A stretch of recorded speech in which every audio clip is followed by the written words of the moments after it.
Exodus. Chapter 1. These are the sons of Jacob who went with their father to Egypt, each with his family: Reuben, Simeon, Levi, Judah, Issachar, Zebulun, Benjamin, Dan, Naphtali, Gad, and Asher. Joseph was already down in Egypt. In all, Jacob had 70 direct descendants. In time, Joseph and each of his brothers died, ending that generation. But their descendants had many children and grandchildren. In fact, they multiplied so quickly that they soon filled the land. Then a new king came to the throne of Egypt who knew nothing about Joseph or what he had done. He told his people, "These Israelites are becoming a threat to us because there are so many of them. We must find a way to put an end to this. If we don't, and if war breaks out, they will join our enemies and fight against us. Then they will escape from the country." So the Egyptians made the Israelites their slaves and put brutal slave drivers over them, hoping to wear them down under heavy burdens. They forced them to build the cities of Pithom and Ramesses as supply centers for the king. But the more the Egyptians oppressed them, the more quickly the Israelites multiplied. The Egyptians soon became alarmed and decided to make their slavery more bitter still. They were ruthless with the Israelites, forcing them to make bricks and mortar and to work long hours in the fields. Then Pharaoh, the king of Egypt, gave this order to the Hebrew midwives, Shiphrah and Puah: "When you help the Hebrew women give birth, kill all the boys as soon as they are born. Allow only the baby girls to live." But because the midwives feared Elohim, they refused to obey the king and allowed the boys to live too. Then the king called for the midwives. "Why have you done this?" he demanded. "Why have you allowed the boys to live?" "Sir," they told him, "the Hebrew women are very strong. They have their babies so quickly that we cannot get there in time. They are not slow in giving birth like Egyptian women." So Elohim blessed the midwives, and the Israelites continued to multiply, growing more and more powerful. And because the midwives feared Elohim, he gave them families of their own. Then Pharaoh gave this order to all his people: "Throw all the newborn Israelite boys into the Nile River, but you may spare the baby girls." Chapter 2. During this time, a man and woman from the tribe of Levi got married. The woman became pregnant and gave birth to a son. She saw what a beautiful baby he was and kept him hidden for 3 months. But when she could no longer hide him, she got a little basket made of papyrus reeds and waterproofed it with tar and pitch. She put the baby in the basket and laid it among the reeds along the edge of the Nile River. The baby's sister then stood at a distance, watching to see what would happen to him. Soon after this, one of Pharaoh's daughters came down to bathe in the river, and her servant girls walked along the riverbank. When the princess saw the little basket among the reeds, she told one of her servant girls to get it for her. As the princess opened it, she found the baby boy. His helpless cries touched her heart. "He must be one of the Hebrew children," she said. Then the baby's sister approached the princess. "Should I go and find one of the Hebrew women to nurse the baby for you?" she asked. "Yes, do," the princess replied. So the girl rushed home and called the baby's mother. "Take this child home and nurse him for me," the princess told her. "I will pay you for your help." So the baby's mother took her baby home and nursed him. Later, when he was older, the child's mother brought him back to the princess, who adopted him as her son. The princess named him Moses, for she said, "I drew him out of the water." Many years later, when Moses had grown up, he went out to visit his people, the Israelites, and he saw how hard they were forced to work. During his visit, he saw an Egyptian beating one of the Hebrew slaves. After looking around to make sure no one was watching, Moses killed the Egyptian and buried him in the sand. The next day, as Moses was out visiting his people again, he saw 2 Hebrew men fighting. "What are you doing? Hitting your neighbor like that?"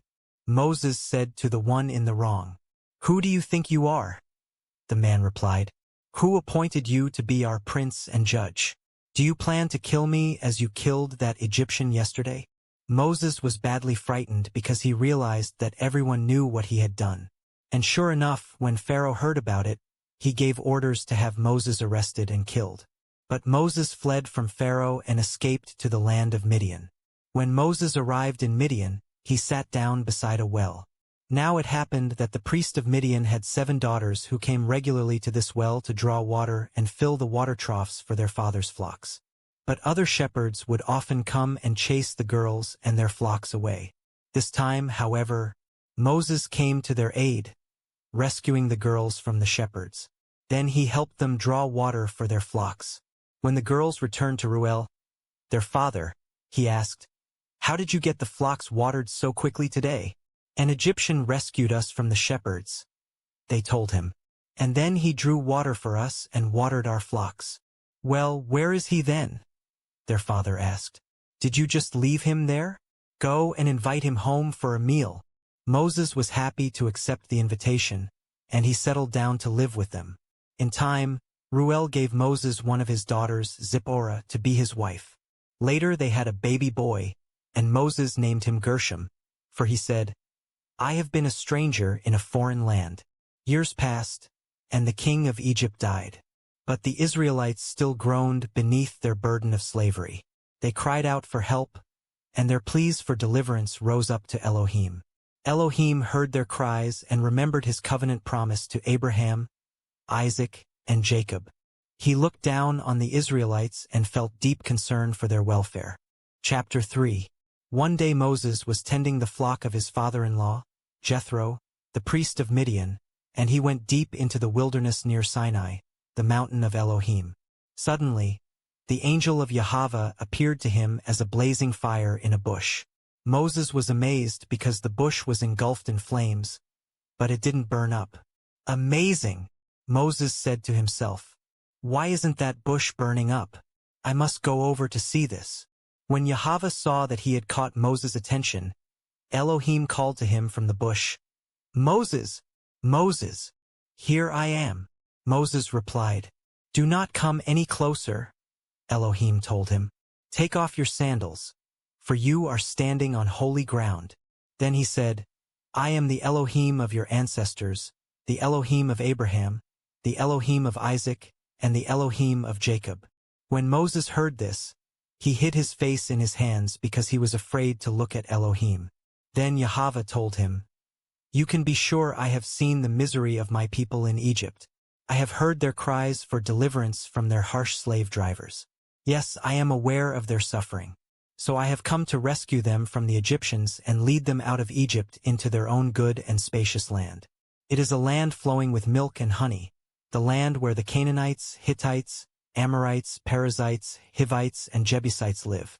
The cries of the people of Israel have reached me, and I have seen how the Egyptians have oppressed them with heavy tasks. Now go, for I am sending you to Pharaoh. You will lead my people, the Israelites, out of Egypt." "But who am I to appear before Pharaoh?" Moses asked Elohim. "How can you expect me to lead the Israelites out of Egypt?" Then Elohim told him, "I will be with you, and this will serve as proof that I have sent you. When you have brought the Israelites out of Egypt, you will return here to worship Elohim at this very mountain." But Moses protested, "If I go to the people of Israel and tell them, 'The Elohim of your ancestors has sent me to you,' they won't believe me. They will ask, 'Which God are you talking about? What is his name?' Then what should I tell them?" Elohim replied, "I am the one who always is. Just tell them, 'I am has sent me to you.'" Elohim also said, "Tell them, Yahweh, the Elohim of your ancestors, the Elohim of Abraham, the Elohim of Isaac, and the Elohim of Jacob, has sent me to you. This will be my name forever. It has always been my name, and it will be used throughout all generations. Now go and call together all the leaders of Israel. Tell them, Yahweh, the Elohim of your ancestors, the Elohim of Abraham, Isaac, and Jacob, appeared to me in a burning bush. He said, 'You can be sure that I am watching over you and have seen what is happening to you in Egypt.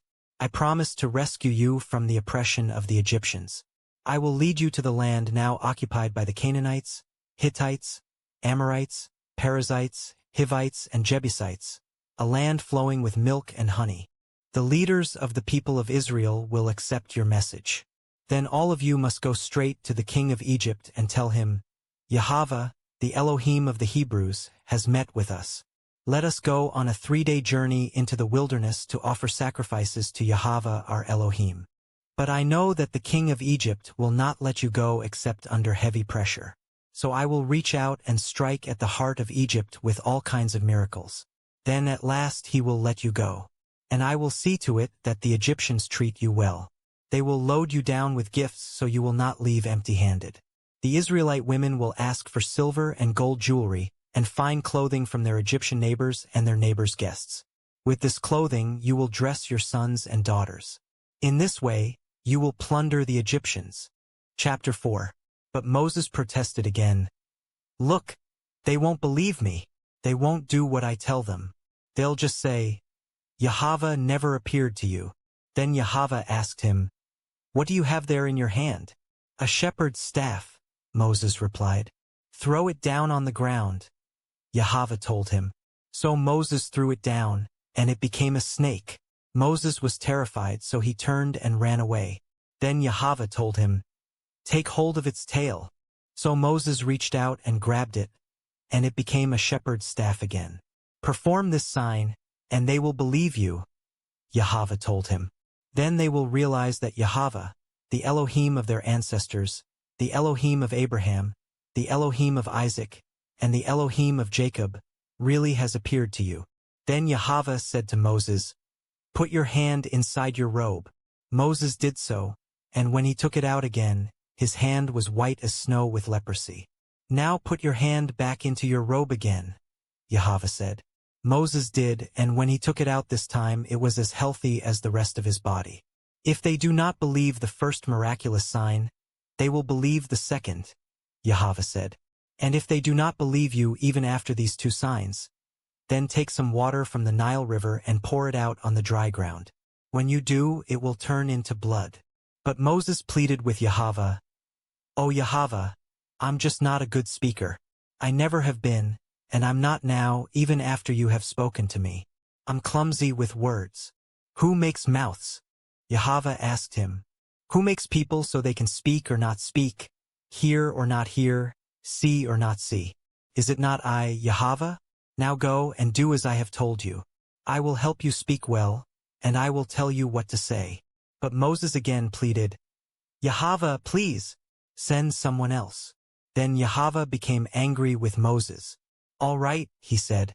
What about your brother Aaron the Levite? He is a good speaker. And look, he is on his way to meet you now. And when he sees you, he will be very glad. You will talk to him, giving him the words to say. I will help both of you to speak clearly, and I will tell you what to do. Aaron will be your spokesman to the people, and you will be as Elohim to him, telling him what to say.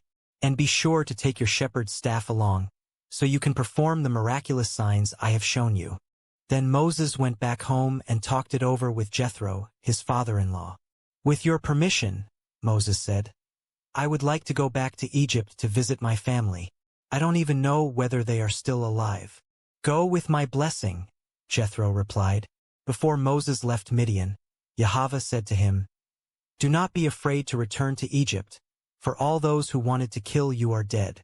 So Moses took his wife and sons, put them on a donkey, and headed back to the land of Egypt. In his hand he carried the staff of Elohim. Then Yahweh reminded him, When you arrive back in Egypt, go to Pharaoh and perform the miracles I have empowered you to do. But I will make him stubborn so he will not let the people go. Then you will tell him, This is what Yahweh says. Israel is my firstborn son. I commanded you to let him go so he could worship me. But since you have refused, be warned. I will kill your firstborn son. On the journey, when Moses and his family had stopped for the night, Yahweh confronted Moses and was about to kill him. But Zipporah, his wife, took a flint knife and circumcised her son. She threw the foreskin at Moses' feet and said, What a blood-smeared bridegroom you are to me. When she called Moses a blood-smeared bridegroom, she was referring to the circumcision. After that, Yahweh left him alone. Now Yahweh had said to Aaron, Go out into the wilderness to meet Moses. So Aaron traveled to the mountain of Elohim, where he found Moses and greeted him warmly. Moses then told Aaron everything Yahweh had commanded them to do and say. and he told him about the miraculous signs they were to perform. So Moses and Aaron returned to Egypt and called the leaders of Israel to a meeting.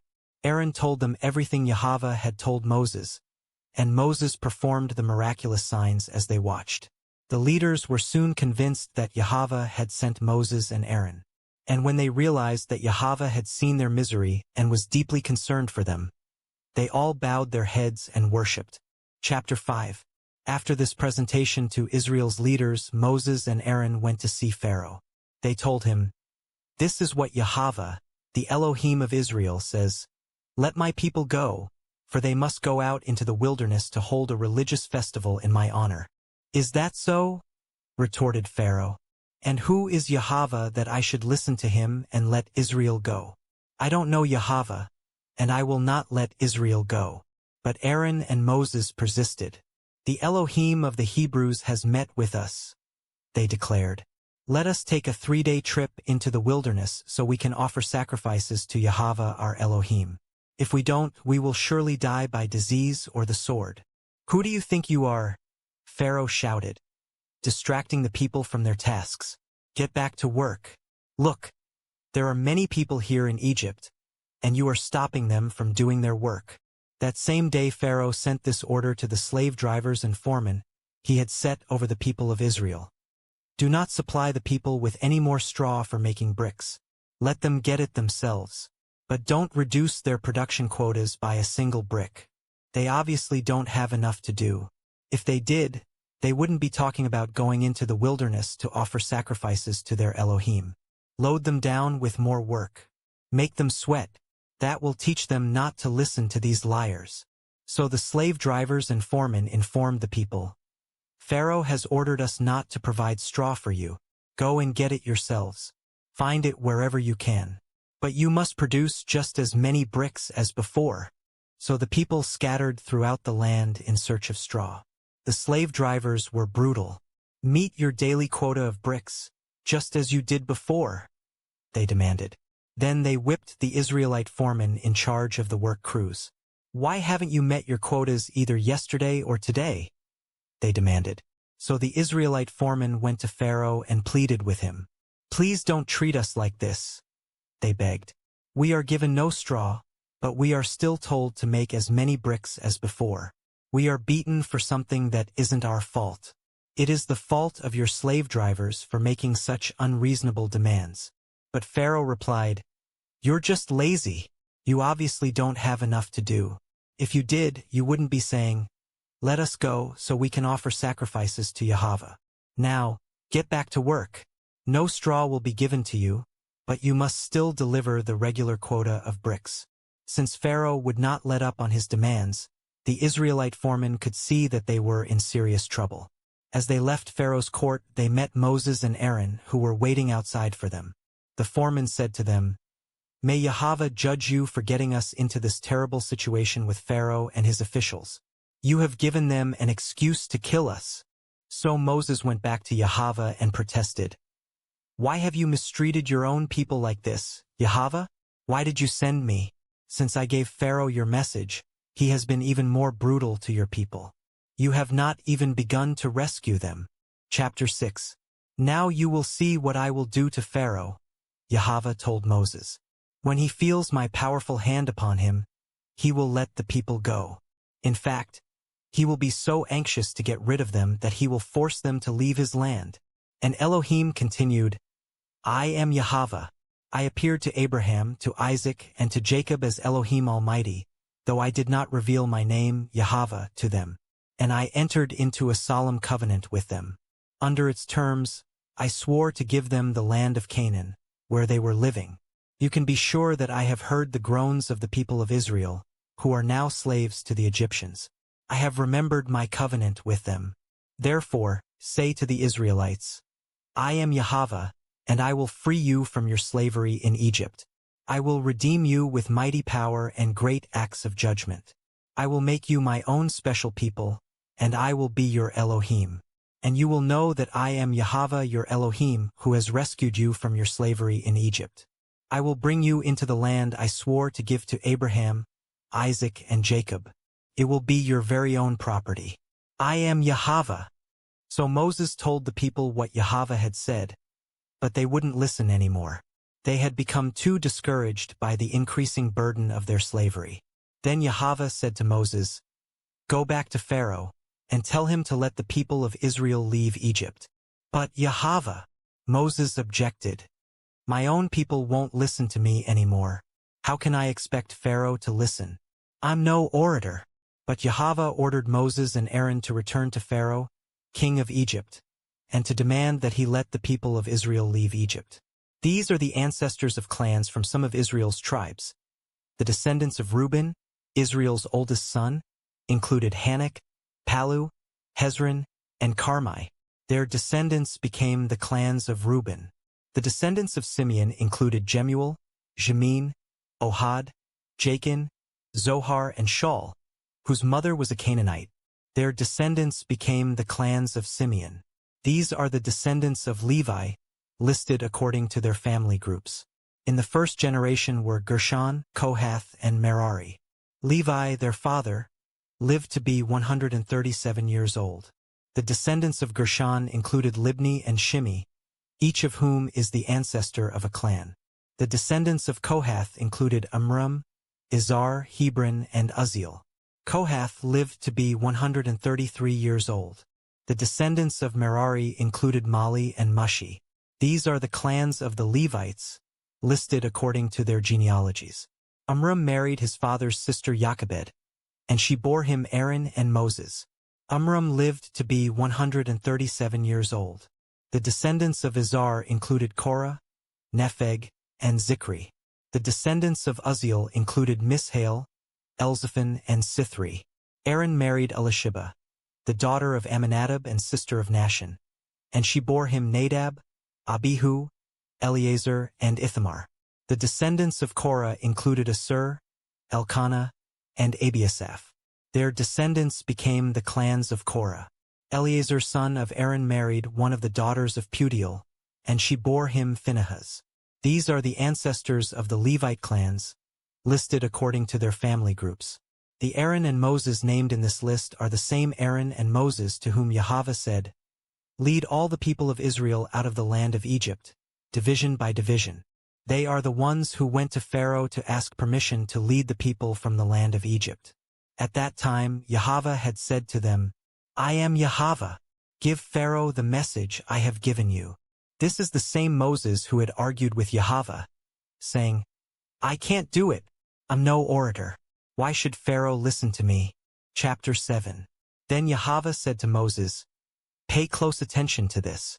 I will make you seem like Elohim to Pharaoh. Your brother, Aaron, will be your prophet. He will speak for you. Tell Aaron everything I say to you and have him announce it to Pharaoh. He will demand that the people of Israel be allowed to leave Egypt. But I will cause Pharaoh to be stubborn so I can multiply my miraculous signs and wonders in the land of Egypt. Even then Pharaoh will refuse to listen to you. So I will crush Egypt with a series of disasters, after which I will lead the forces of Israel out with great acts of judgment. When I show the Egyptians my power and force them to let the Israelites go, they will realize that I am Yahweh." So Moses and Aaron did just as Yahweh had commanded them. Moses was 80 years old, and Aaron was 83 at the time they made their demands to Pharaoh. Then Yahweh said to Moses and Aaron, "Pharaoh will demand that you show him a miracle to prove that Elohim has sent you. When he makes this demand, say to Aaron, 'Throw down your shepherd's staff, and it will become a snake.'" So Moses and Aaron went to see Pharaoh, and they performed the miracle just as Yahweh had told them. Aaron threw down his staff before Pharaoh and his court, and it became a snake. Then Pharaoh called in his wise men and magicians, and they did the same thing with their secret arts. Their staffs became snakes, too, but then Aaron's snake swallowed up their snakes. Pharaoh's heart, however, remained hard and stubborn. He still refused to listen, just as Yahweh had predicted. Then Yahweh said to Moses, "Pharaoh is very stubborn, and he continues to refuse to let the people go. So go to Pharaoh in the morning as he goes down to the river. Stand on the riverbank and meet him there. Be sure to take along the shepherd's staff that turned into a snake. Say to him, 'Yahweh, the Elohim of the Hebrews, has sent me to say, Let my people go, so they can worship me in the wilderness. Until now you have refused to listen to him. Now Yahweh says, you are going to find out that I am Yahweh. Look, I will hit the water of the Nile with this staff, and the river will turn to blood. The fish in it will die, and the river will stink. The Egyptians will not be able to drink any water from the Nile. Then Yahweh said to Moses, tell Aaron to point his staff toward the waters of Egypt, all its rivers, canals, marshes, and reservoirs. Everywhere in Egypt the water will turn into blood, even the water stored in wooden bowls and stone pots in the people's homes. So Moses and Aaron did just as Yahweh had commanded them. As Pharaoh and all of his officials watched, Aaron raised his staff and hit the water of the Nile. Suddenly, the whole river turned to blood, the fish in the river died, and the water became so foul that the Egyptians couldn't drink it. There was blood everywhere throughout the land of Egypt. But again the magicians of Egypt used their secret arts, and they, too, turned water into blood. So Pharaoh's heart remained hard and stubborn. He refused to listen to Moses and Aaron, just as Yahweh had predicted. Pharaoh returned to his palace and put the whole thing out of his mind. Then the Egyptians dug wells along the riverbank to get drinking water, for they couldn't drink from the river. An entire week passed from the time Yahweh turned the water of the Nile to blood. Chapter 8. Then Yahweh said to Moses, go to Pharaoh once again and tell him, this is what Yahweh says. Let my people go, so they can worship me. If you refuse, then listen carefully to this. I will send vast hordes of frogs across your entire land from one border to the other. The Nile River will swarm with them. They will come up out of the river and into your houses, even into your bedrooms and onto your beds. Every home in Egypt will be filled with them. They will fill even your ovens and your kneading bowls. You and your people will be overwhelmed by frogs. Then Yahweh said to Moses, tell Aaron to point his shepherd's staff toward all the rivers, canals, and marshes of Egypt, so there will be frogs in every corner of the land. Aaron did so, and frogs covered the whole land of Egypt. But the magicians were able to do the same thing with their secret arts. They, too, caused frogs to come up on the land. Then Pharaoh summoned Moses and Aaron and begged, plead with Yahweh to take the frogs away from me and my people. I will let the people go, so they can offer sacrifices to Yahweh. You set the time. Moses replied, tell me when you want me to pray for you, your officials, and your people. I will pray that you and your houses will be rid of the frogs. Then only the frogs in the Nile River will remain alive.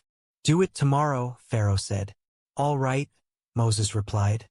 It will be as you have said. Then you will know that no one is as powerful as Yahweh our Elohim. All the frogs will be destroyed, except those in the river. So Moses and Aaron left Pharaoh, and Moses pleaded with Yahweh about the frogs he had sent. And Yahweh did as Moses had promised. The frogs in the houses, the courtyards, and the fields all died. They were piled into great heaps, and a terrible stench filled the land. But when Pharaoh saw that the frogs were gone, he hardened his heart. He refused to listen to Moses and Aaron, just as Yahweh had predicted. So Yahweh said to Moses, tell Aaron to strike the dust with his staff.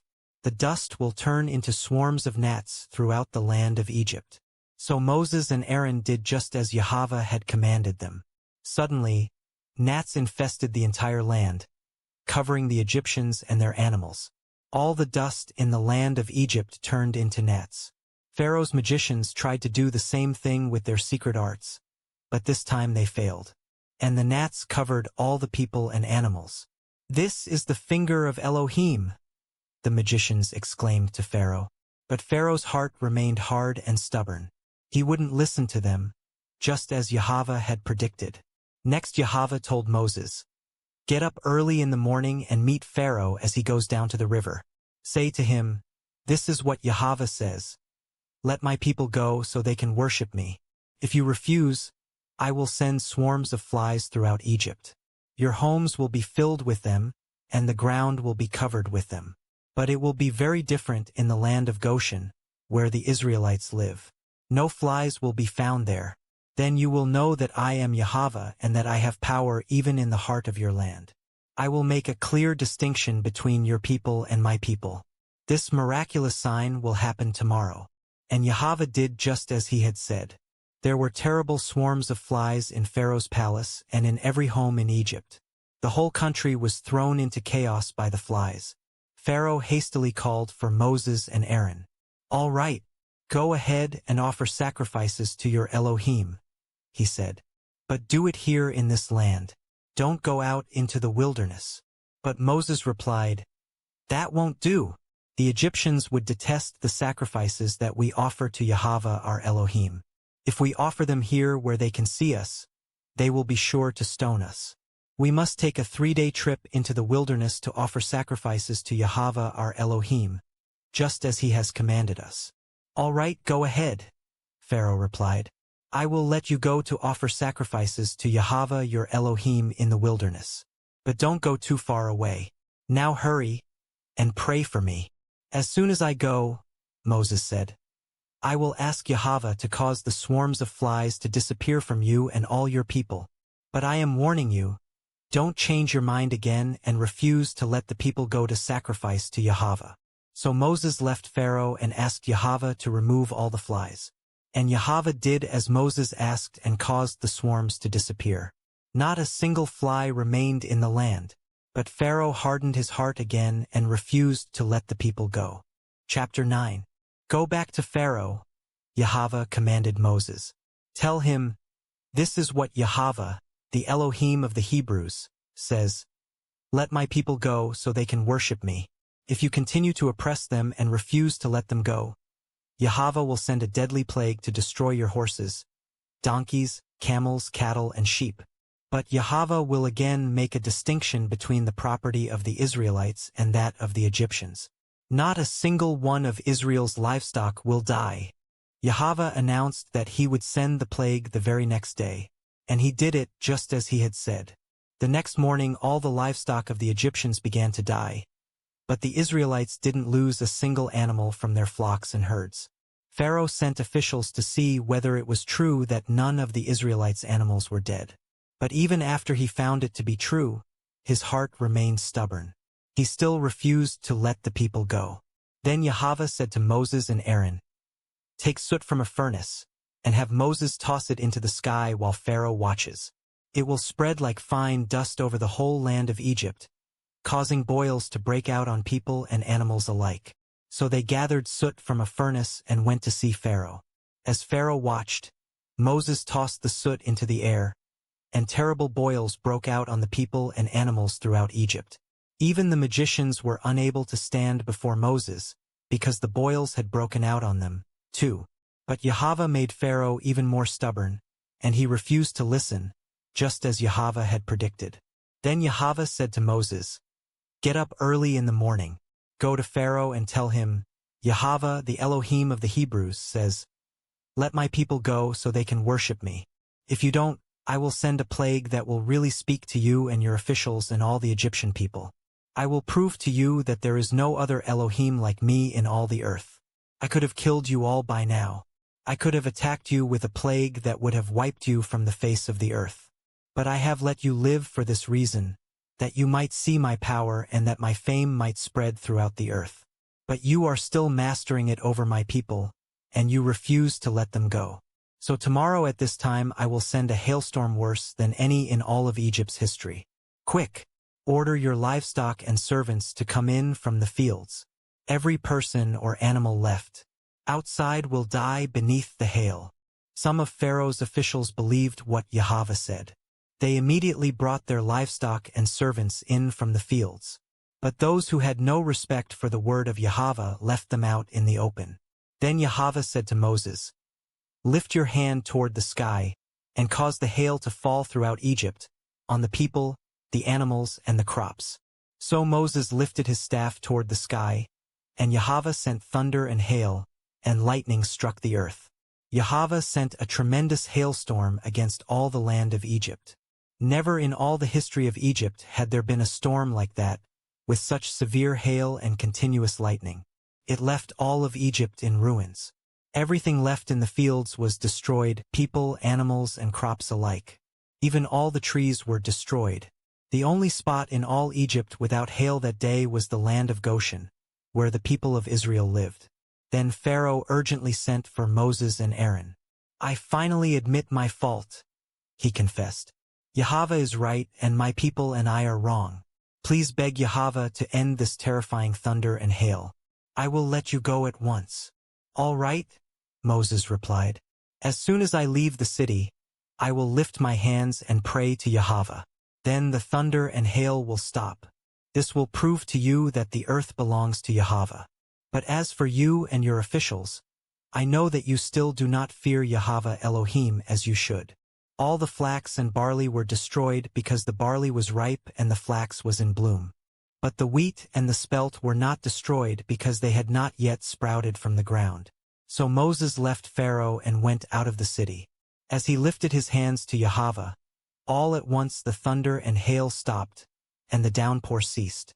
When Pharaoh saw this, he and his officials sinned yet again by stubbornly refusing to do as they had promised.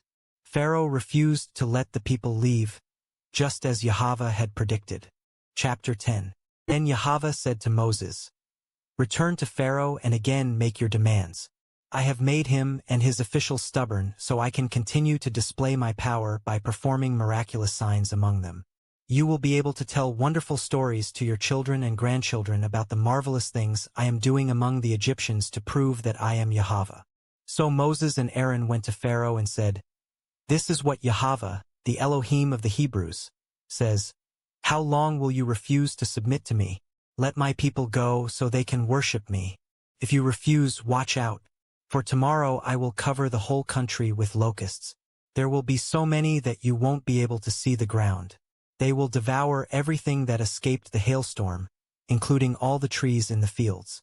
They will overrun your palaces and the homes of your officials and all the houses of Egypt.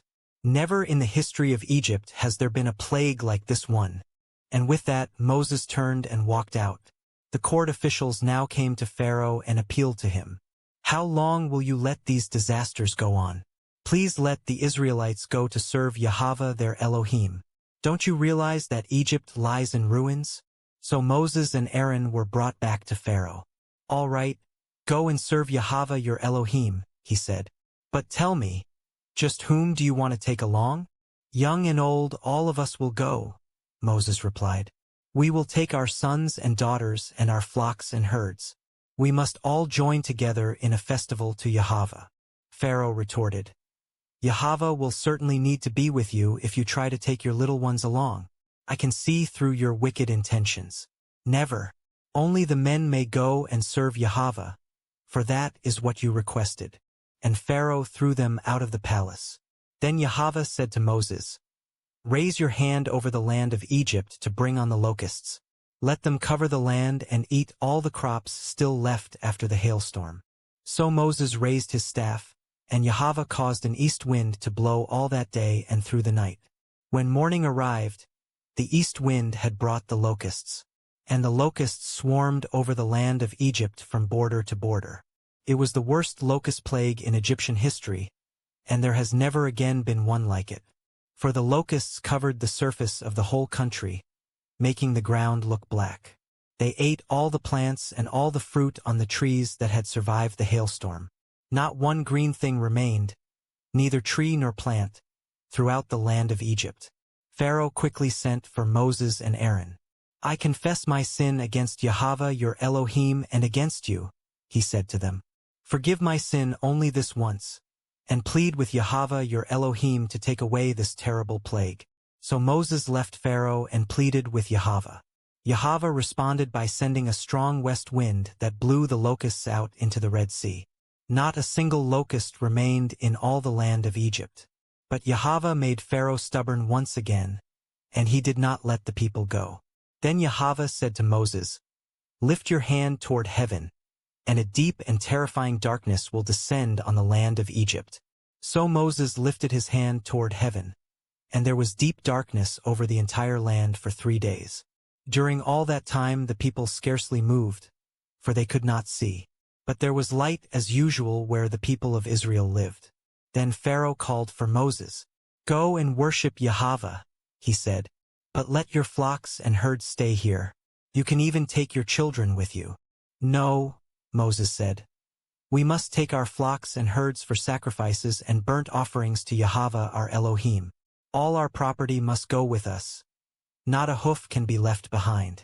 We will have to choose our sacrifices for Yahweh our Elohim from among these animals. And we won't know which sacrifices he will require until we get there. So Yahweh hardened Pharaoh's heart once more, and he would not let them go. Get out of here, Pharaoh shouted at Moses. Don't ever let me see you again. The day you do, you will die. Very well, Moses replied. I will never see you again. Chapter 11. Then Yahweh said to Moses, I will send just one more disaster on Pharaoh and the land of Egypt. After that, Pharaoh will let you go. In fact, he will be so anxious to get rid of you that he will practically force you to leave the country. Tell all the Israelite men and women to ask their Egyptian neighbors for articles of silver and gold. Now Yahweh had caused the Egyptians to look favorably on the people of Israel, and Moses was considered a very great man in the land of Egypt. He was respected by Pharaoh's officials and the Egyptian people alike. So Moses announced to Pharaoh, This is what Yahweh says. About midnight I will pass through Egypt. All the firstborn sons will die in every family in Egypt, from the oldest son of Pharaoh, who sits on the throne, to the oldest son of his lowliest slave. Even the firstborn of the animals will die. Then a loud wail will be heard throughout the land of Egypt. There has never been such wailing before, and there never will be again. But among the Israelites it will be so peaceful that not even a dog will bark. Then you will know that Yahweh makes a distinction between the Egyptians and the Israelites. All the officials of Egypt will come running to me, bowing low. Please leave, they will beg. Hurry, and take all your followers with you. Only then will I go. Then, burning with anger, Moses left Pharaoh's presence. Now Yahweh had told Moses, Pharaoh will not listen to you, but this will give me the opportunity to do even more mighty miracles in the land of Egypt. Although Moses and Aaron did these miracles in Pharaoh's presence, Yahweh hardened his heart so he wouldn't let the Israelites leave the country. Chapter 12. Now Yahweh gave the following instructions to Moses and Aaron while they were still in the land of Egypt. From now on, this month will be the first month of the year for you. Announce to the whole community that on the 10th day of this month each family must choose a lamb or a young goat for a sacrifice. If a family is too small to eat an entire lamb, let them share the lamb with another family in the neighborhood.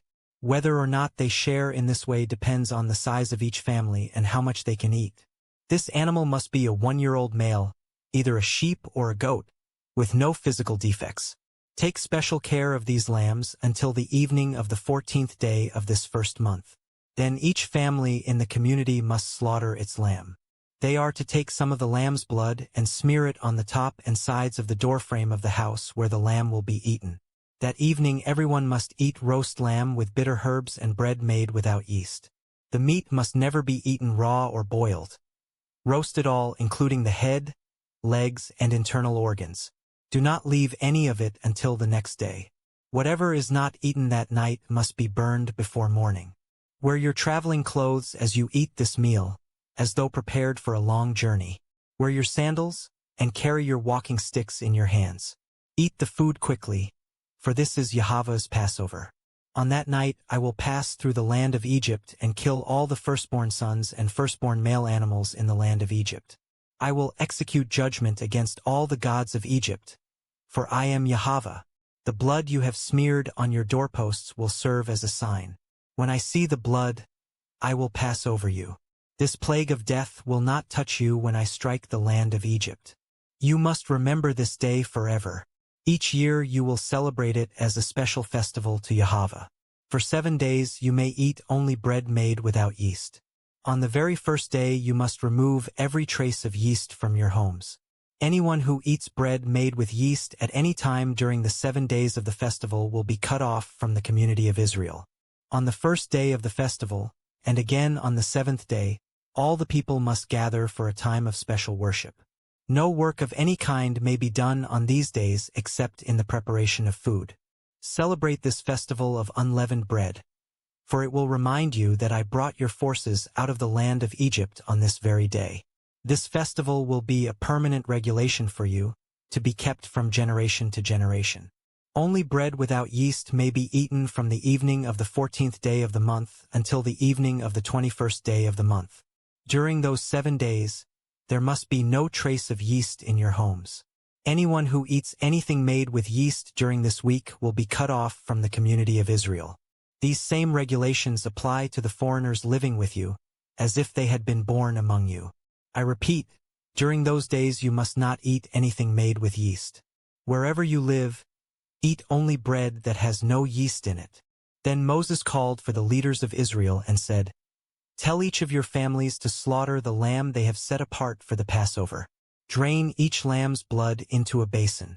Then take a cluster of hyssop branches and dip it into the lamb's blood.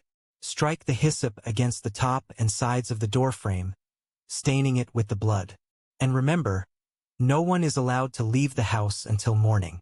For Yahweh will pass through the land and strike down the Egyptians. But when he sees the blood on the top and sides of the doorframe, Yahweh will pass over your home. He will not permit the destroyer to enter and strike down your firstborn." Remember, these instructions are permanent and must be observed by you and your descendants forever. When you arrive in the land Yahweh has promised to give you, you will continue to celebrate this festival. Then your children will ask, "What does all this mean? What is this ceremony about?" And you will reply, "It is the celebration of Yahweh's Passover, for he passed over the homes of the Israelites in Egypt. And though he killed the Egyptians, he spared our families and did not destroy us." Then all the people bowed their heads and worshipped. So the people of Israel did just as Yahweh had commanded through Moses and Aaron.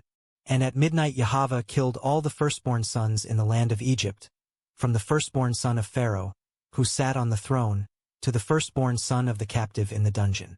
Even the firstborn of their livestock were killed.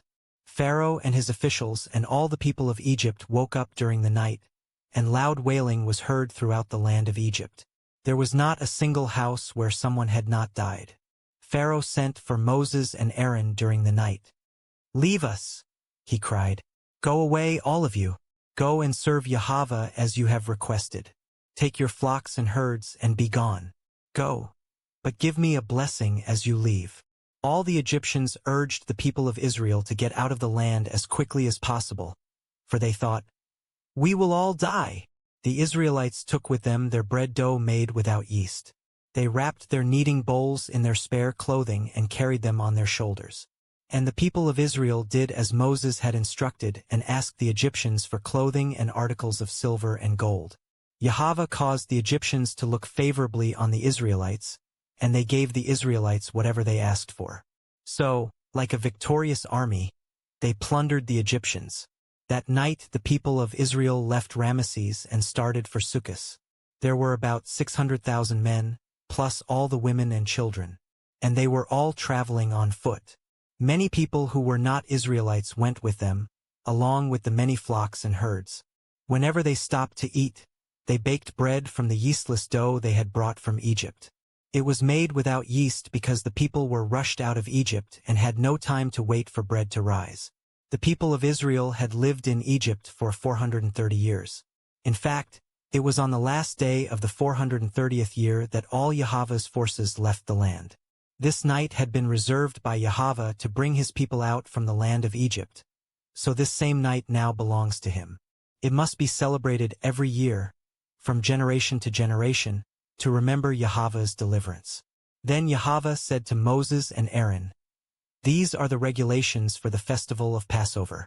No foreigners are allowed to eat the Passover lamb, but any slave who has been purchased may eat it if he has been circumcised. Hired servants and visiting foreigners may not eat it. All who eat the lamb must eat it together in one house. You must not carry any of its meat outside, and you may not break any of its bones. The whole community of Israel must celebrate this festival at the same time. If there are foreigners living among you who want to celebrate Yahweh's Passover, let all the males be circumcised. Then they may come and celebrate the Passover with you. They will be treated just as if they had been born among you. But an uncircumcised male may never eat of the Passover lamb. This law applies to everyone, whether a native-born Israelite or a foreigner who is settled among you. So the people of Israel followed all Yahweh's instructions to Moses and Aaron. And that very day Yahweh began to lead the people of Israel out of Egypt, division by division. Chapter 13. Then Yahweh said to Moses, "Dedicate to me all the firstborn sons of Israel and every firstborn male animal. They are mine." So Moses said to the people, "This is a day to remember forever, the day you left Egypt, the place of your slavery. For Yahweh has brought you out by his mighty power. Remember, you are not to use any yeast. This day in early spring will be the anniversary of your exodus. You must celebrate this day when Yahweh brings you into the land of the Canaanites, Hittites, Amorites, Hivites, and Jebusites. This is the land he swore to give your ancestors, a land flowing with milk and honey. For 7 days you will eat only bread without yeast. Then on the 7th day you will celebrate a great feast to Yahweh. Eat only bread without yeast during those 7 days. In fact, there must be no yeast in your homes or anywhere within the borders of your land during this time. During these festival days each year, you must explain to your children why you are celebrating. Say to them, "This is a celebration of what Yahweh did for us when we left Egypt." This annual festival will be a visible reminder to you, like a mark branded on your hands or your forehead. Let it remind you always to keep Yahweh's instructions in your minds and on your lips. After all, it was Yahweh who rescued you from Egypt with great power. So celebrate this festival at the appointed time each year. And remember these instructions when Yahweh brings you into the land he swore to give your ancestors long ago, the land where the Canaanites are now living. All firstborn sons and firstborn male animals must be presented to Yahweh. A firstborn male donkey may be redeemed from Yahweh by presenting a lamb in its place. But if you decide not to make the exchange, the donkey must be killed by breaking its neck. However, you must redeem every firstborn son. And in the future, your children will ask you, "What does all this mean?" Then you will tell them, "With mighty power Yahweh brought us out of Egypt from our slavery. Pharaoh refused to let us go, so Yahweh killed all the firstborn males throughout the land of Egypt, both people and animals. That is why we now offer all the firstborn males to Yahweh, except that the firstborn sons are always redeemed. Again I say, this ceremony will be like a mark branded on your hands or your forehead. It is a visible reminder that it was Yahweh who brought you out of Egypt with great power." When Pharaoh finally let the people go, Elohim did not lead them on the road that runs through Philistine territory, even though that was the shortest way from Egypt to the Promised Land. Elohim said, "If the people are faced with a battle, they might change their minds and return to Egypt." So Elohim led them along a route through the wilderness toward the Red Sea, and the Israelites left Egypt like a marching army. Moses took the bones of Joseph with him, for Joseph had made the sons of Israel swear that they would take his bones with them when Elohim led them out of Egypt, as he was sure Elohim would. Leaving Sukkot, they camped at Etham on the edge of the wilderness. Yahweh guided them by a pillar of cloud during the day and a pillar of fire at night. That way they could travel whether it was day or night. And Yahweh did not remove the pillar of cloud or pillar of fire from their sight. Chapter 14. Then Yahweh gave these instructions to Moses. "Tell the people to march toward Pi-Hahiroth between Migdol and the sea. Camp there along the shore, opposite Baal-zephon. Then Pharaoh will think, 'Those Israelites are confused. They are trapped between the wilderness and the sea. And once again I will harden Pharaoh's heart, and he will chase after you. I have planned this so I will receive great glory at the expense of Pharaoh and his armies. After this, the Egyptians will know that I am Yahweh." So the Israelites camped there as they were told. When word reached the king of Egypt that the Israelites were not planning to return to Egypt after 3 days, Pharaoh and his officials changed their minds. "What have we done, letting all these slaves get away?" they asked. So Pharaoh called out his troops and led the chase in his chariot. He took with him 600 of Egypt's best chariots, along with the rest of the chariots of Egypt, each with a commander. Yahweh continued to strengthen Pharaoh's resolve, and he chased after the people of Israel who had escaped so defiantly. All the forces in Pharaoh's army, all his horses, chariots, and charioteers, were used in the chase. The Egyptians caught up with the people of Israel as they were camped beside the shore near Pi-Hahiroth, across from Baal-zephon. As Pharaoh and his army approached, the people of Israel could see them in the distance, marching toward them. The people began to panic, and they cried out to Yahweh for help. Then they turned against Moses and complained, "Why did you bring us out here to die in the wilderness? Weren't there enough graves for us in Egypt? Why did you make us leave? Didn't we tell you to leave us alone while we were still in Egypt? Our Egyptian slavery was far better than dying out here in the wilderness." But Moses told the people, "Don't be afraid. Just stand where you are and watch Yahweh rescue you. The Egyptians that you see today will never be seen again. Yahweh himself will fight for you. You won't have to lift a finger in your defense." Then Yahweh said to Moses, "Why are you crying out to me? Tell the people to get moving. Use your shepherd's staff, hold it out over the water, and a path will open up before you through the sea. Then all the people of Israel will walk through on dry ground. Yet I will harden the hearts of the Egyptians, and they will follow the Israelites into the sea. Then I will receive great glory at the expense of Pharaoh and his armies, chariots and charioteers. When I am finished with Pharaoh and his army, all Egypt will know that I am Yahweh." Then the angel of Elohim, who had been leading the people of Israel, moved to a position behind them, and the pillar of cloud also moved around behind them. The cloud settled between the Israelite and Egyptian camps. As night came, the pillar of cloud turned into a pillar of fire, lighting the Israelite camp. But the cloud became darkness to the Egyptians, and they couldn't find the Israelites. Then Moses raised his hand over the sea, and Yahweh opened up a path through the water with a strong east wind. The wind blew all that night, turning the seabed into dry land. So the people of Israel walked through the sea on dry ground, with walls of water on each side. Then the Egyptians, all of Pharaoh's horses, chariots and charioteers, followed them across the bottom of the sea. But early in the morning, Yahweh looked down on the Egyptian army from the pillar of fire and cloud, and he threw them into confusion. Their chariot wheels began to come off, making their chariots impossible to drive. "Let's get out of here," the Egyptians shouted. "Yahweh is fighting for Israel against us." When all the Israelites were on the other side, Yahweh said to Moses, "Raise your hand over the sea again. Then the waters will rush back over the Egyptian chariots and charioteers." So as the sun began to rise, Moses raised his hand over the sea. The water roared back into its usual place, and Yahweh swept the terrified Egyptians into the surging currents. The waters covered all the chariots and charioteers, the entire army of Pharaoh. Of all the Egyptians who had chased the Israelites into the sea, not a single one survived. The people of Israel had walked through the middle of the sea on dry land, as the water stood up like a wall on both sides. This was how Yahweh rescued Israel from the Egyptians that day. And the Israelites could see the bodies of the Egyptians washed up on the shore. When the people of Israel saw the mighty power that Yahweh had displayed against the Egyptians, they feared Yahweh and put their faith in him and his servant Moses. Chapter 15.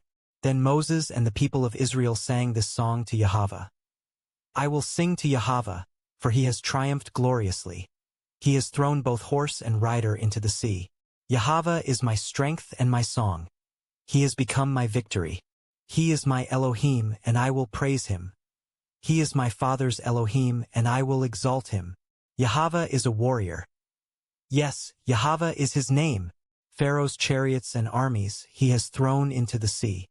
The very best of Pharaoh's officers have been drowned in the Red Sea. The deep waters have covered them. They sank to the bottom like a stone. Your right hand, O Yahweh, is glorious in power. Your right hand, O Yahweh, dashes the enemy to pieces. In the greatness of your majesty, you overthrew those who rose against you. Your anger flashed forth. It consumed them as fire burns straw. At the blast of your breath, the waters piled up. The surging waters stood straight like a wall. In the middle of the sea the waters became hard. The enemy said, "I will chase them, catch up with them, and destroy them. I will divide the plunder, avenging myself against them.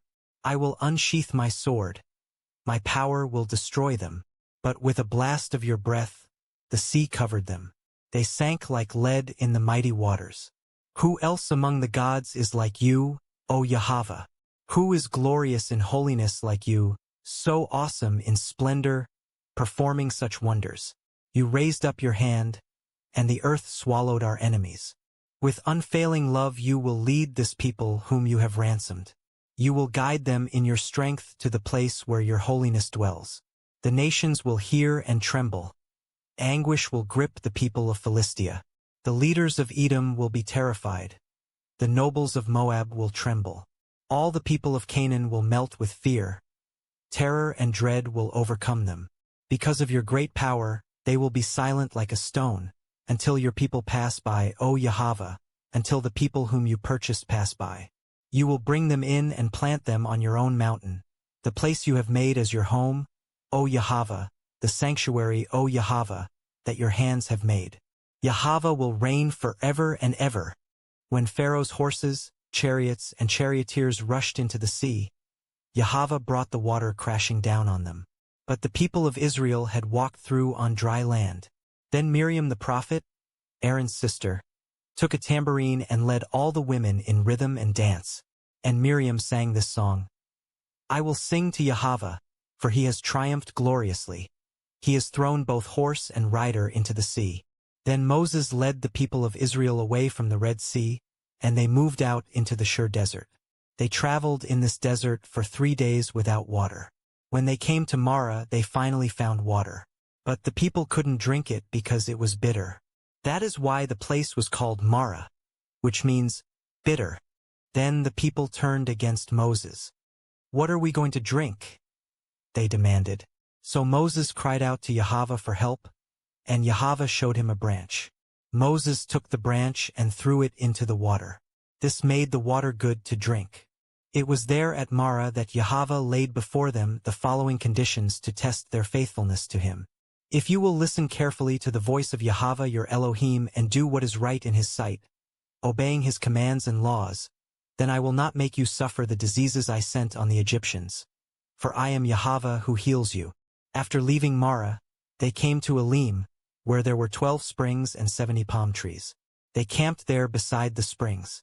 Chapter 16. Then they left Elim and journeyed into the Sin desert, between Elim and Mount Sinai. They arrived there a month after leaving Egypt. There, too, the whole community of Israel spoke bitterly against Moses and Aaron. Oh, that we were back in Egypt, they moaned. It would have been better if Yahweh had killed us there. At least there we had plenty to eat. But now you have brought us into this desert to starve us to death. Then Yahweh said to Moses, Look, I'm going to rain down food from heaven for you. The people can go out each day and pick up as much food as they need for that day. I will test them in this to see whether they will follow my instructions. Tell them to pick up twice as much as usual on the 6th day of each week. Then Moses and Aaron called a meeting of all the people of Israel and told them, In the evening you will realize that it was Yahweh who brought you out of the land of Egypt. In the morning you will see the glorious presence of Yahweh. He has heard your complaints, which are against Yahweh and not against us. Yahweh will give you meat to eat in the evening and bread in the morning, for he has heard all your complaints against him.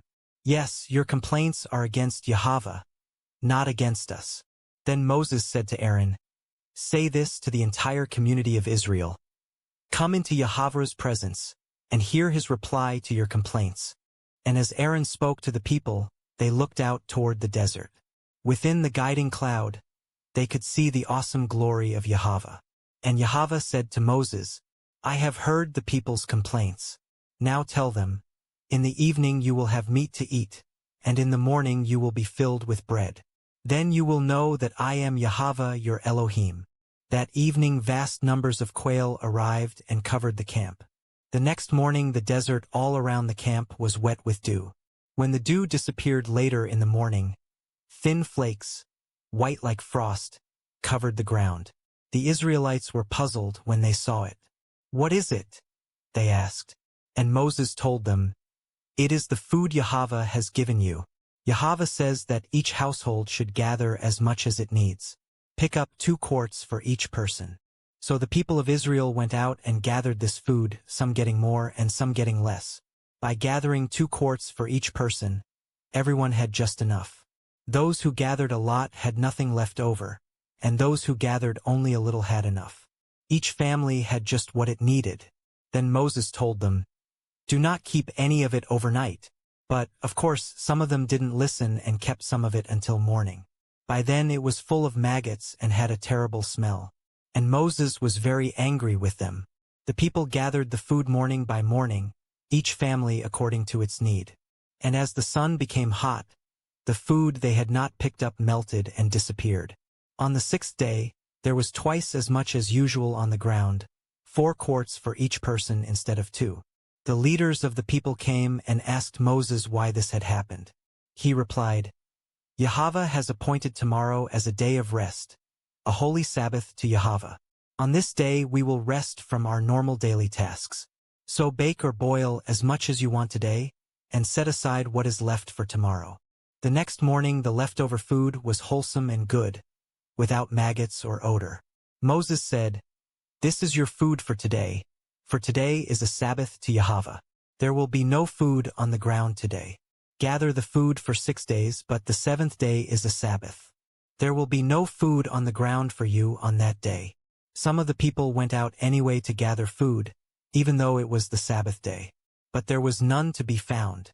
"How long will these people refuse to obey my commands and instructions?" Yahweh asked Moses. "Do they not realize that I have given them the 7th day, the Sabbath, as a day of rest? That is why I give you twice as much food on the 6th day, so there will be enough for 2 days. On the Sabbath day you must stay in your places. Do not pick up food from the ground on that day." So the people rested on the 7th day. In time, the food became known as manna. It was white like coriander seed, and it tasted like honey cakes. Then Moses gave them this command from Yahweh. "Take 2 quarts of manna and keep it forever as a treasured memorial of Yahweh's provision. By doing this, later generations will be able to see the bread that Yahweh provided in the wilderness when he brought you out of Egypt." Moses said to Aaron, "Get a container and put 2 quarts of manna into it. Then store it in a sacred place as a reminder for all future generations." Aaron did this, just as Yahweh had commanded Moses. He eventually placed it for safekeeping in the Ark of the Covenant.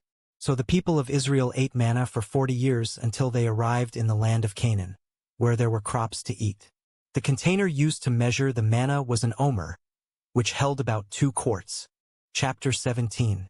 At Yahweh's command, the people of Israel left the Sin desert and moved from place to place. Eventually they came to Rephidim, but there was no water to be found there. So once more the people grumbled and complained to Moses. "Give us water to drink," they demanded. "Quiet," Moses replied. "Why are you arguing with me? And why are you testing Yahweh?" But tormented by thirst, they continued to complain. "Why did you ever take us out of Egypt? Why did you bring us here? We, our children, and our livestock will all die." Then Moses pleaded with Yahweh. "What should I do with these people? They are about to stone me." Yahweh said to Moses, "Take your shepherd's staff, the one you used when you struck the water of the Nile. Then call some of the leaders of Israel and walk on ahead of the people. I will meet you by the rock at Mount Sinai. Strike the rock and water will come pouring out. Then the people will be able to drink." Moses did just as he was told, and as the leaders looked on, water gushed out. Moses named the place Massah, the place of testing, and Meribah, the place of arguing, because the people of Israel argued with Moses and tested Yahweh by saying, "Is Yahweh going to take care of us or not?" While the people of Israel were still at Rephidim, the warriors of Amalek came to fight against them. Moses commanded Joshua, "Call the Israelites to arms, and fight the army of Amalek.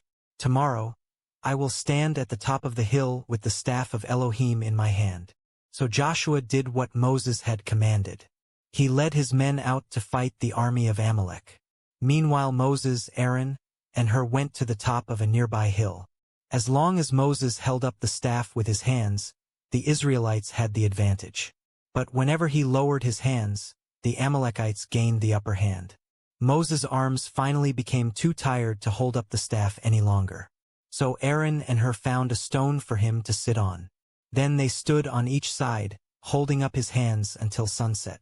As a result, Joshua and his troops were able to crush the army of Amalek. Then Yahweh instructed Moses, "Write this down as a permanent record, and announce it to Joshua. I will blot out every trace of Amalek from under heaven." Moses built an altar there and called it "Yahweh is my banner." He said, "They have dared to raise their fist against Yahweh's throne. So now Yahweh will be at war with Amalek generation after generation." Chapter 18. Word soon reached Jethro, the priest of Midian and Moses' father-in-law, about all the wonderful things Elohim had done for Moses and his people, the Israelites. He had heard about how Yahweh had brought them safely out of Egypt. Some time before this, Moses had sent his wife, Zipporah, and his 2 sons to live with Jethro, his father-in-law. The name of Moses' first son was Gershom, for Moses had said when the boy was born, "I have been a stranger in a foreign land." The name of his second son was Eleazar, for Moses had said at his birth, "The Elohim of my fathers was my helper. He delivered me from the sword of Pharaoh." Jethro now came to visit Moses, and he brought Moses' wife and 2 sons with him. They arrived while Moses and the people were camped near the mountain of Elohim. Moses was told, "Jethro, your father-in-law, has come to visit you. Your wife and your 2 sons are with him." So Moses went out to meet his father-in-law. He bowed to him respectfully and greeted him warmly. They asked about each other's health and then went to Moses' tent to talk further. Moses told his father-in-law about everything Yahweh had done to rescue Israel from Pharaoh and the Egyptians. He also told him about the problems they had faced along the way and how Yahweh had delivered his people from all their troubles. Jethro was delighted when he heard about all that Yahweh had done for Israel as he brought them out of Egypt. "Praise be to Yahweh," Jethro said, "for he has saved you from the Egyptians and from Pharaoh. He has rescued Israel from the power of Egypt. I know now that Yahweh is greater than all other gods, because his people have escaped from the proud and cruel Egyptians." Then Jethro presented a burnt offering and gave sacrifices to Elohim. As Jethro was doing this, Aaron and the leaders of Israel came out to meet him. They all joined him in a sacrificial meal in Elohim's presence. The next day, Moses sat as usual to hear the people's complaints against each other. They were lined up in front of him from morning till evening. When Moses' father-in-law saw all that Moses was doing for the people, he said, "Why are you trying to do all this alone? The people have been standing here all day to get your help." Moses replied, "Well, the people come to me to seek Elohim's guidance. When an argument arises, I am the one who settles the case. I inform the people of Elohim's decisions and teach them his laws and instructions." "This is not good," his father-in-law exclaimed. "You're going to wear yourself out, and the people too. This job is too heavy a burden for you to handle all by yourself. Now let me give you a word of advice, and may Elohim be with you. You should continue to be the people's representative before Elohim, bringing him their questions to be decided. You should tell them Elohim's decisions, teach them Elohim's laws and instructions, and show them how to conduct their lives. But find some capable, honest men who fear Elohim and hate bribes. Appoint them as judges over groups of 1,150 and 10. These men can serve the people, resolving all the ordinary cases. Anything that is too important or too complicated can be brought to you, but they can take care of the smaller matters themselves. They will help you carry the load, making the task easier for you. If you follow this advice, and if Elohim directs you to do so, then you will be able to endure the pressures, and all these people will go home in peace." Moses listened to his father-in-law's advice and followed his suggestions. He chose capable men from all over Israel and made them judges over the people. They were put in charge of groups of 1,150 and 10. These men were constantly available to administer justice.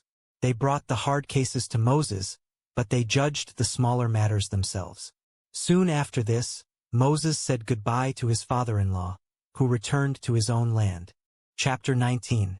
The Israelites arrived in the wilderness of Sinai exactly 2 months after they left Egypt. After breaking camp at Rephidim, They came to the base of Mount Sinai and set up camp there. Then Moses climbed the mountain to appear before Elohim. Yahweh called out to him from the mountain and said, "Give these instructions to the descendants of Jacob, the people of Israel. You have seen what I did to the Egyptians. You know how I brought you to myself and carried you on eagle's wings. Now if you will obey me and keep my covenant, you will be my own special treasure from among all the nations of the earth. For all the earth belongs to me. And you will be to me a kingdom of priests, my holy nation. Give this message to the Israelites." Moses returned from the mountain and called together the leaders of the people and told them what Yahweh had said. They all responded together, "We will certainly do everything Yahweh asks of us." So Moses brought the people's answer back to Yahweh. Then Yahweh said to Moses, "I am going to come to you in a thick cloud, so the people themselves can hear me as I speak to you. Then they will always have confidence in you."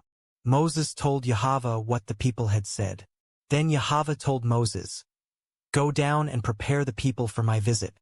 Purify them today and tomorrow, and have them wash their clothing. Be sure they are ready on the third day, for I will come down upon Mount Sinai as all the people watch. Set boundary lines that the people may not pass. Warn them, be careful. Do not go up on the mountain or even touch its boundaries. Those who do will certainly die. Any people or animals that cross the boundary must be stoned to death or shot with arrows. They must not be touched by human hands. The people must stay away from the mountain until they hear one long blast from the ram's horn. Then they must gather at the foot of the mountain." So Moses went down to the people. He purified them for worship and had them wash their clothing. He told them, "Get ready for an important event 2 days from now, and until then, abstain from having sexual intercourse." On the morning of the third day, there was a powerful thunder and lightning storm, and a dense cloud came down upon the mountain. There was a long, loud blast from a ram's horn, and all the people trembled. Moses led them out from the camp to meet with Elohim, and they stood at the foot of the mountain. All Mount Sinai was covered with smoke because Yahweh had descended on it in the form of fire. The smoke billowed into the sky like smoke from a furnace, and the whole mountain shook with a violent earthquake. As the horn blast grew louder and louder, Moses spoke, and Elohim thundered his reply for all to hear. Yahweh came down on the top of Mount Sinai and called Moses to the top of the mountain. So Moses climbed the mountain. Then Yahweh told Moses, "Go back down and warn the people not to cross the boundaries. They must not come up here to see Yahweh, for those who do will die. Even the priests who regularly come near to Yahweh must purify themselves, or I will destroy them." "But Yahweh, the people cannot come up on the mountain," Moses protested. "You already told them not to. You told me to set boundaries around the mountain and to declare it off limits." But Yahweh said, "Go down anyway and bring Aaron back with you. In the meantime, do not let the priests or the people cross the boundaries to come up here. If they do, I will punish them." So Moses went down to the people and told them what Yahweh had said. Chapter 20. Then Elohim instructed the people as follows. "I am Yahweh your Elohim, who rescued you from slavery in Egypt. Do not worship any other gods besides me. Do not make idols of any kind, whether in the shape of birds or animals or fish. You must never worship or bow down to them. For I, Yahweh your Elohim, am a jealous Elohim who will not share your affection with any other god. I do not leave unpunished the sins of those who hate me, but I punish the children for the sins of their parents to the 3rd and 4th generations. But I lavish my love on those who love me and obey my commands, even for 1,000 generations. Do not misuse the name of Yahweh your Elohim. Yahweh will not let you go unpunished if you misuse his name. Remember to observe the Sabbath day by keeping it holy. 6 days a week are set apart for your daily duties and regular work, but the 7th day is a day of rest dedicated to Yahweh your Elohim. On that day, no one in your household may do any kind of work. This includes you, your sons and daughters, your male and female servants, your livestock, and any foreigners living among you. For in 6 days Yahweh made the heavens, the earth, the sea, and everything in them. Then he rested on the 7th day. That is why Yahweh blessed the Sabbath day and set it apart as holy. Honor your father and mother. Then you will live a long, full life in the land Yahweh your Elohim will give you.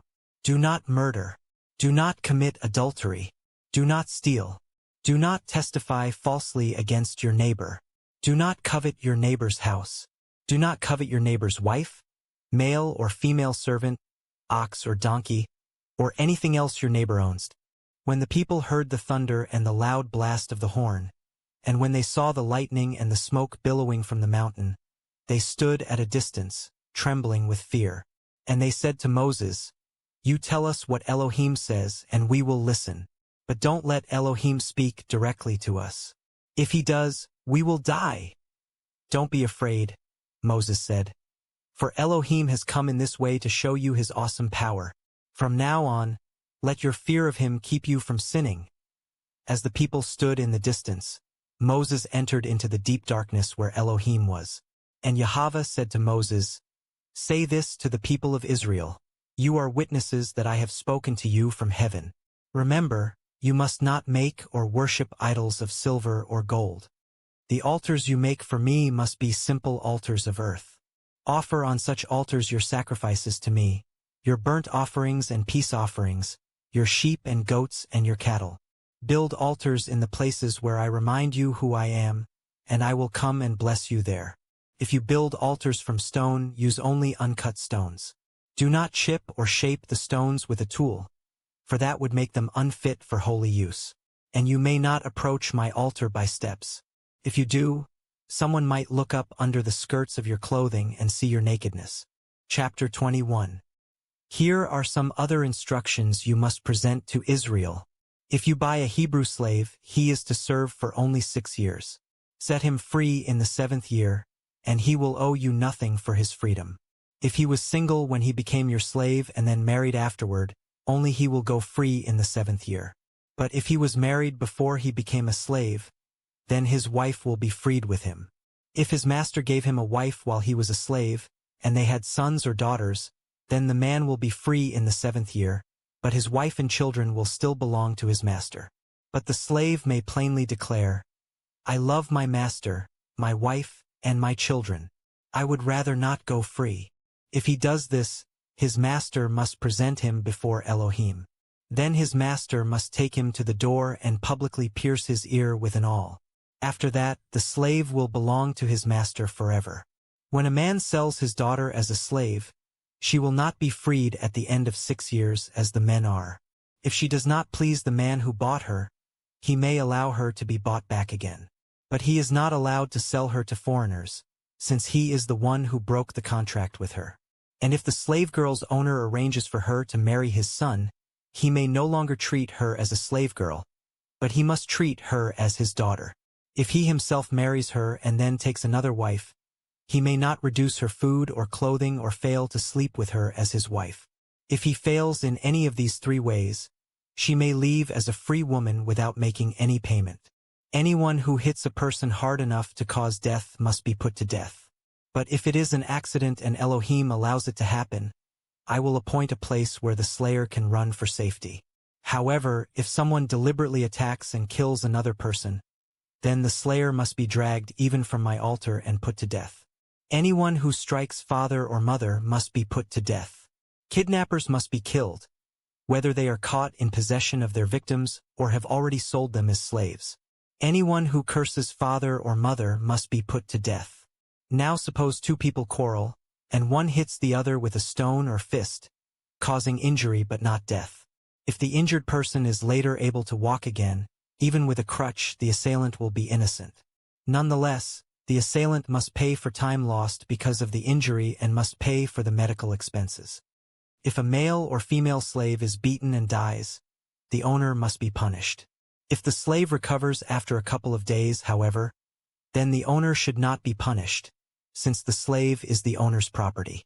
Now suppose 2 people are fighting, and in the process they hurt a pregnant woman so her child is born prematurely.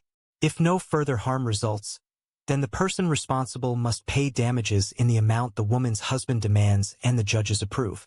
But if any harm results, then the offender must be punished according to the injury.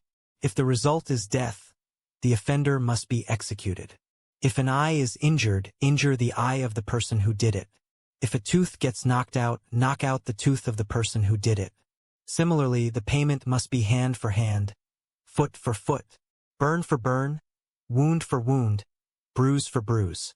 If an owner hits a male or female slave in the eye and the eye is blinded, then the slave may go free because of the eye. And if an owner knocks out the tooth of a male or female slave, the slave should be released in payment for the tooth.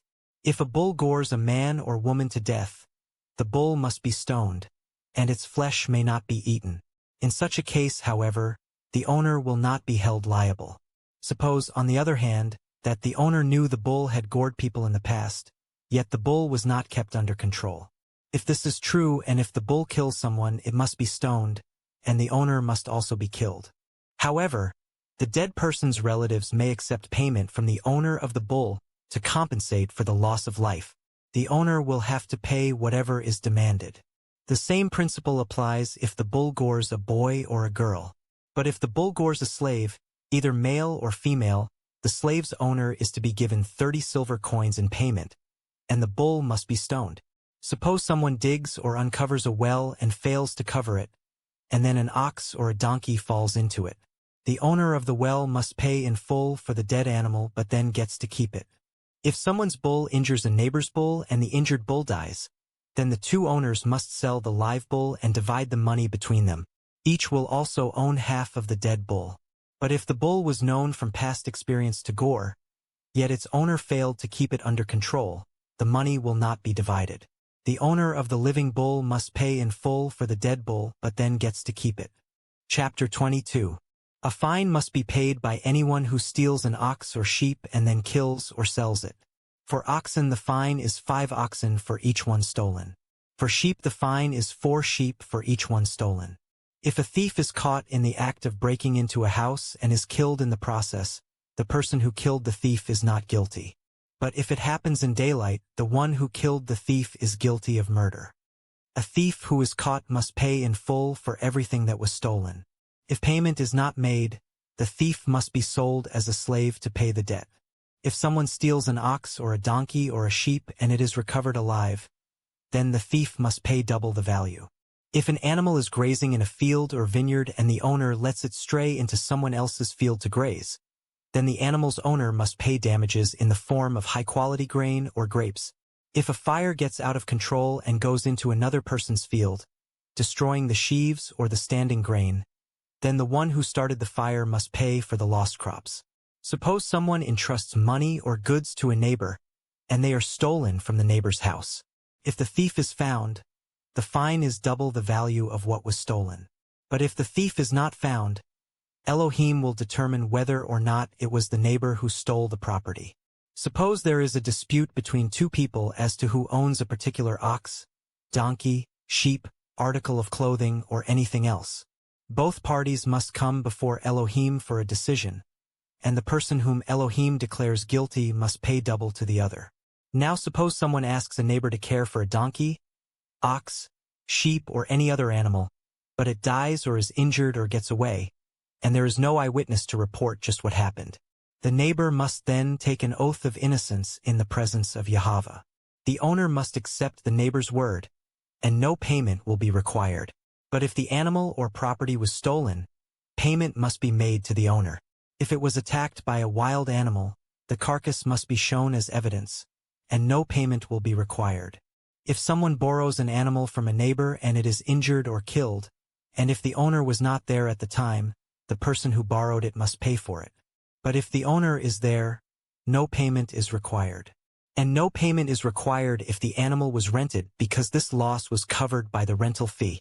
If a man seduces a virgin who is not engaged to anyone and sleeps with her, he must pay the customary dowry and accept her as his wife. But if her father refuses to let her marry him, the man must still pay the money for her dowry. A sorceress must not be allowed to live. Anyone who has sexual relations with an animal must be executed. Anyone who sacrifices to any god other than Yahweh must be destroyed. Do not oppress foreigners in any way. Remember, you yourselves were once foreigners in the land of Egypt. Do not exploit widows or orphans. If you do and they cry out to me, then I will surely help them. My anger will blaze forth against you, and I will kill you with the sword. Your wives will become widows, and your children will become fatherless. If you lend money to a fellow Hebrew in need, do not be like a money lender charging interest. If you take your neighbor's cloak as a pledge of repayment, you must return it by nightfall. Your neighbor will need it to stay warm during the night. If you do not return it and your neighbor cries out to me for help, then I will hear, for I am very merciful.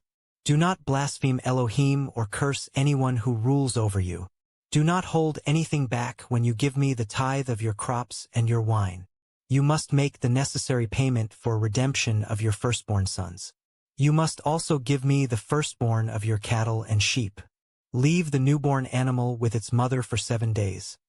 Then give it to me on the 8th day. You are my own holy people. Therefore, do not eat any animal that has been attacked and killed by a wild animal. Throw its carcass out for the dogs to eat. Chapter 23. Do not pass along false reports.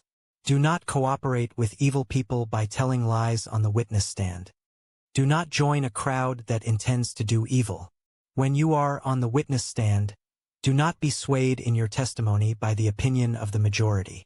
And do not slant your testimony in favor of a person just because that person is poor.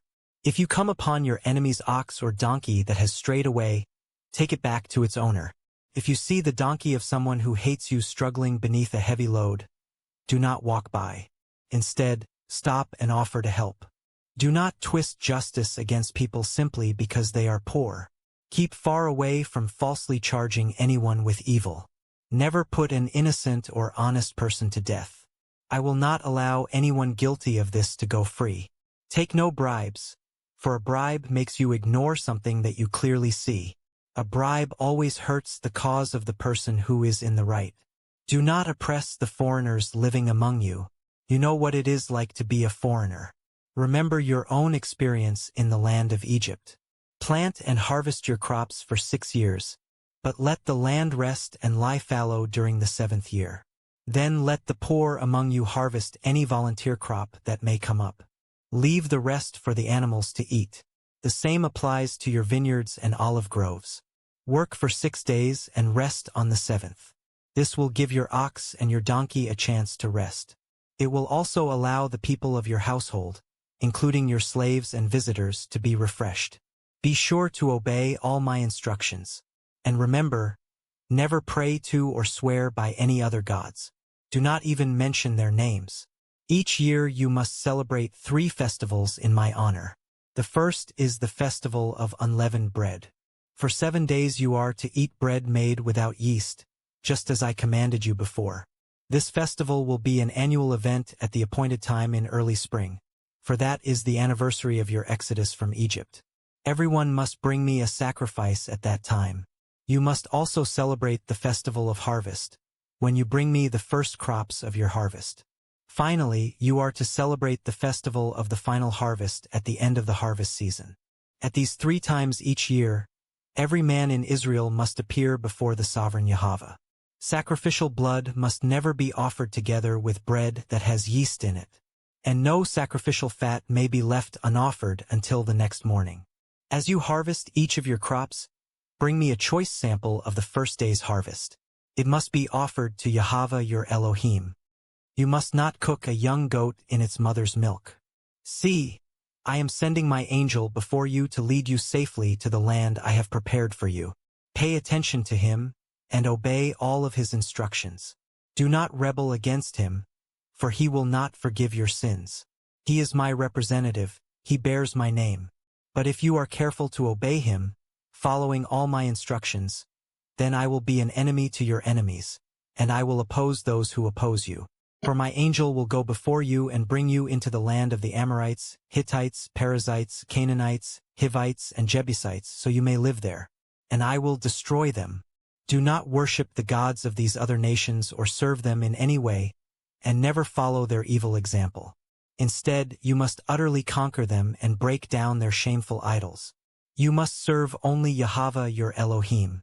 If you do, I will bless you with food and water, and I will keep you healthy. There will be no miscarriages or infertility among your people, and I will give you long, full lives. I will send my terror upon all the people whose lands you invade, and they will panic before you. I will send hornets ahead of you to drive out the Hivites, Canaanites, and Hittites. But I will not do this all in 1 year because the land would become a wilderness, and the wild animals would become too many to control. I will drive them out a little at a time until your population has increased enough to fill the land. And I will fix your boundaries from the Red Sea to the Mediterranean Sea, and from the southern deserts to the Euphrates River. I will help you defeat the people now living in the land, and you will drive them out ahead of you. Make no treaties with them and have nothing to do with their gods. Do not even let them live among you. If you do, they will infect you with their sin of idol worship, and that would be disastrous for you. Chapter 24. Then Yahweh instructed Moses, "Come up here to me and bring along Aaron, Nadab, Abihu, and 70 of Israel's leaders. All of them must worship at a distance. You alone, Moses, are allowed to come near to Yahweh. The others must not come too close. And remember, none of the other people are allowed to climb on the mountain at all." When Moses had announced to the people all the teachings and regulations Yahweh had given him, they answered in unison, "We will do everything Yahweh has told us to do." Then Moses carefully wrote down all Yahweh's instructions. Early the next morning he built an altar at the foot of the mountain. He also set up 12 pillars around the altar, one for each of the 12 tribes of Israel. Then he sent some of the young men to sacrifice young bulls as burnt offerings and peace offerings to Yahweh. Moses took half the blood from these animals and drew it off into basins. The other half he splashed against the altar. Then he took the book of the covenant and read it to the people. They all responded again, "We will do everything Yahweh has commanded. We will obey." Then Moses sprinkled the blood from the basins over the people and said, "This blood confirms the covenant Yahweh has made with you in giving you these laws." Then Moses, Aaron, Nadab, Abihu, and 70 of the leaders of Israel went up the mountain. There they saw the Elohim of Israel. Under his feet there seemed to be a pavement of brilliant sapphire, as clear as the heavens. And though Israel's leaders saw Elohim, he did not destroy them. In fact, they shared a meal together in Elohim's presence. And Yahweh said to Moses, "Come up to me on the mountain. Stay there while I give you the tablets of stone that I have inscribed with my instructions and commands. Then you will teach the people from them." So Moses and his assistant Joshua climbed up the mountain of Elohim. Moses told the other leaders, "Stay here and wait for us until we come back. If there are any problems while I am gone, consult with Aaron and Hur, who are here with you." Then Moses went up the mountain, and the cloud covered it.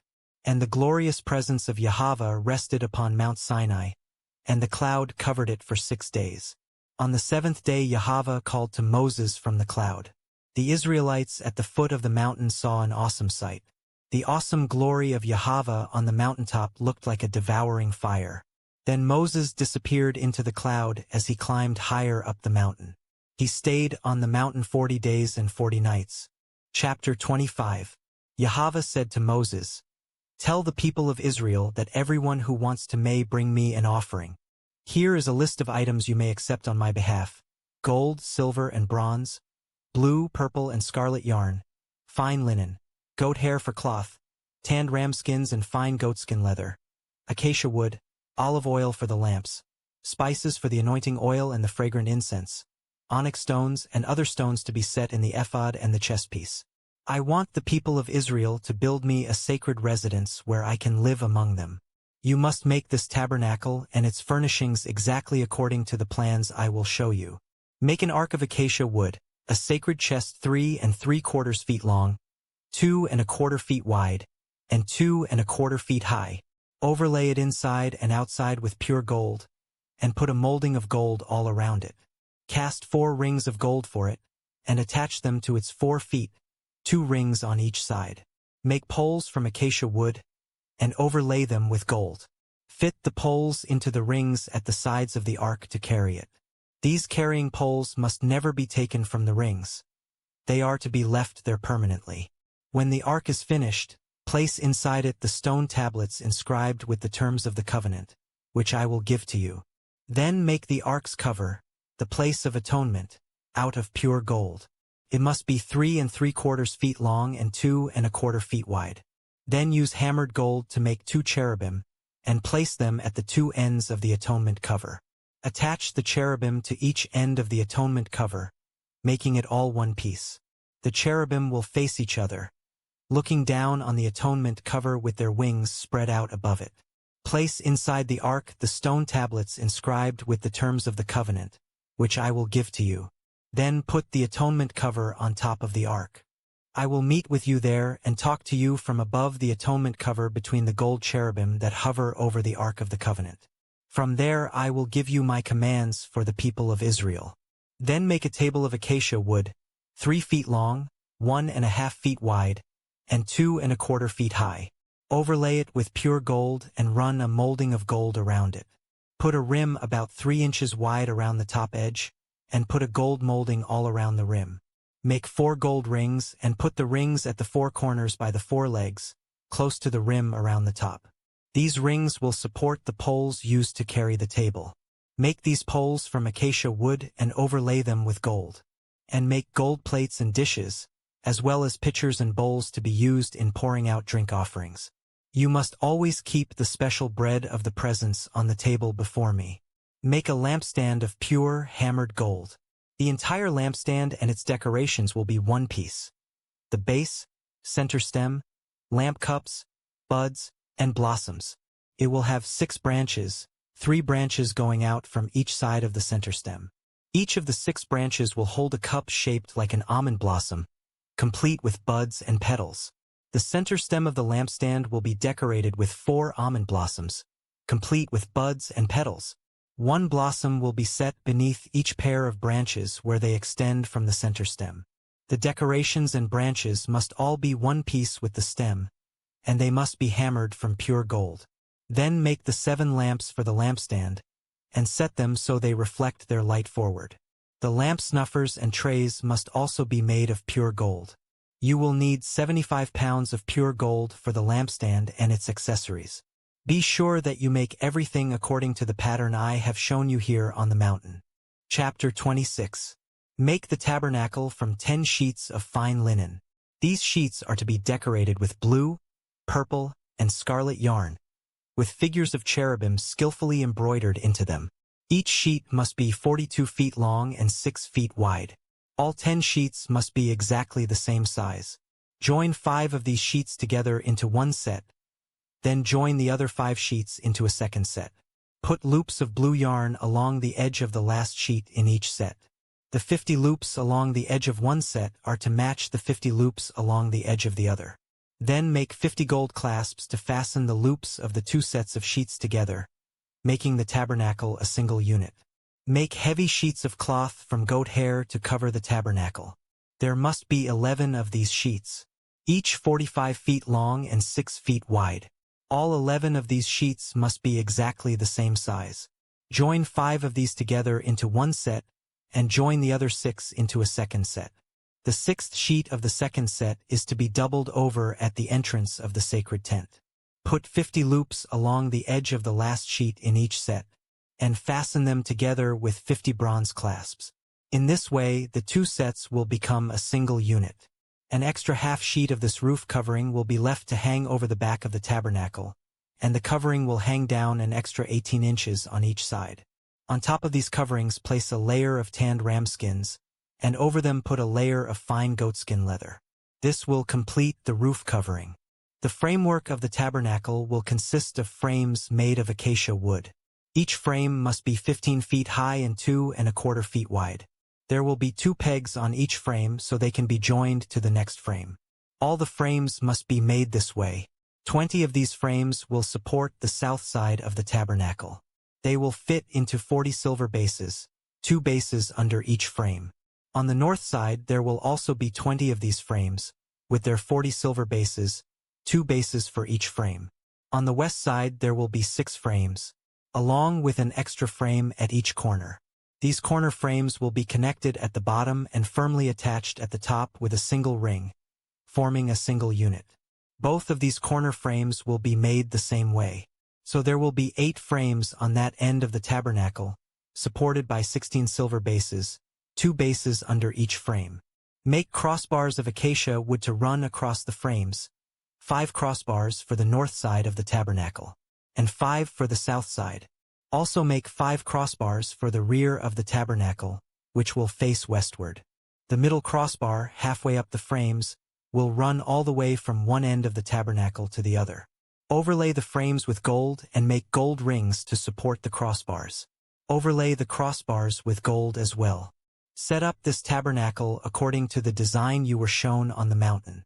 Across the inside of the tabernacle hang a special curtain made of fine linen, with cherubim skillfully embroidered into the cloth using blue, purple, and scarlet yarn. Hang this inner curtain on gold hooks set into 4 posts made from acacia wood and overlaid with gold. The posts will fit into silver bases. When the inner curtain is in place, put the Ark of the Covenant behind it. This curtain will separate the holy place from the most holy place. Then put the Ark's cover, the place of atonement, on top of the Ark of the Covenant inside the most holy place. Place the table and lampstand across the room from each other outside the inner curtain. The lampstand must be placed on the south side, and the table must be set toward the north. Make another curtain from fine linen for the entrance of the sacred tent, and embroider exquisite designs into it, using blue, purple, and scarlet yarn. Hang this curtain on gold hooks set into 5 posts made from acacia wood and overlaid with gold. The posts will fit into 5 bronze bases. Chapter 27.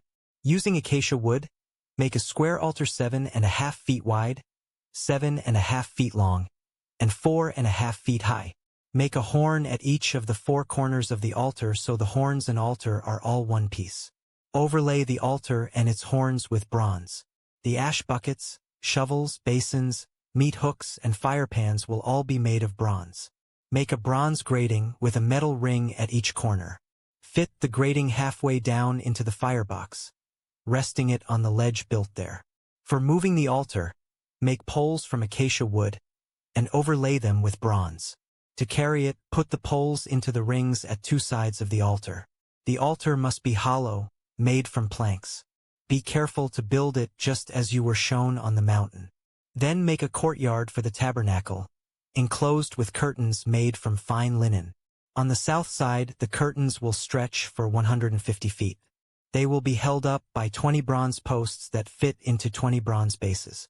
The curtains will be held up with silver hooks attached to the silver rods that are attached to the posts. It will be the same on the north side of the courtyard, 150 feet of curtains held up by 20 posts fitted into bronze bases, with silver hooks and rods. The curtains on the west end of the courtyard will be 75 feet long, supported by 10 posts set into 10 bases. The east end will also be 75 feet long. The courtyard entrance will be on the east end, flanked by 2 curtains. The curtain on the right side will be 22.5 feet long, supported by 3 posts set into 3 bases. The curtain on the left side will also be 22.5 feet long, supported by 3 posts set into 3 bases. For the entrance to the courtyard, make a curtain that is 30 feet long. Fashion it from fine linen and decorate it with beautiful embroidery in blue, purple, and scarlet yarn. It will be attached to 4 posts that fit into 4 bases. All the posts around the courtyard must be connected by silver rods, using silver hooks. The posts are to be set in solid bronze bases. So the entire courtyard will be 150 feet long and 75 feet wide, with curtain walls 7.5 feet high, made from fine linen. The bases supporting its walls will be made of bronze. All the articles used in the work of the tabernacle, including all the tent pegs used to support the tabernacle and the courtyard curtains, must be made of bronze. Tell the people of Israel to bring you pure olive oil for the lampstand, so it can be kept burning continually. The lampstand will be placed outside the inner curtain of the most holy place in the tabernacle. Aaron and his sons will keep the lamps burning in Yahweh's presence day and night. This is a permanent law for the people of Israel, and it must be kept by all future generations. Chapter 28. Your brother, Aaron and his sons, Nadab, Abihu, Eleazar and Ithamar, will be set apart from the common people. They will be my priests and will minister to me. Make special clothing for Aaron to show his separation to Elohim, beautiful garments that will lend dignity to his work. Instruct all those who have special skills as tailors to make the garments that will set Aaron apart from everyone else, so he may serve me as a priest. They are to make a chest piece, an ephod, a robe, an embroidered tunic, a turban, and a sash. They will also make special garments for Aaron's sons to wear when they serve as priests before me. These items must be made of fine linen cloth and embroidered with gold thread and blue, purple, and scarlet yarn. The ephod must be made of fine linen cloth and skillfully embroidered with gold thread and blue, purple, and scarlet yarn. It will consist of 2 pieces, front and back, joined at the shoulders with 2 shoulder pieces. And the sash will be made of the same materials. Fine linen cloth embroidered with gold thread and blue, purple, and scarlet yarn.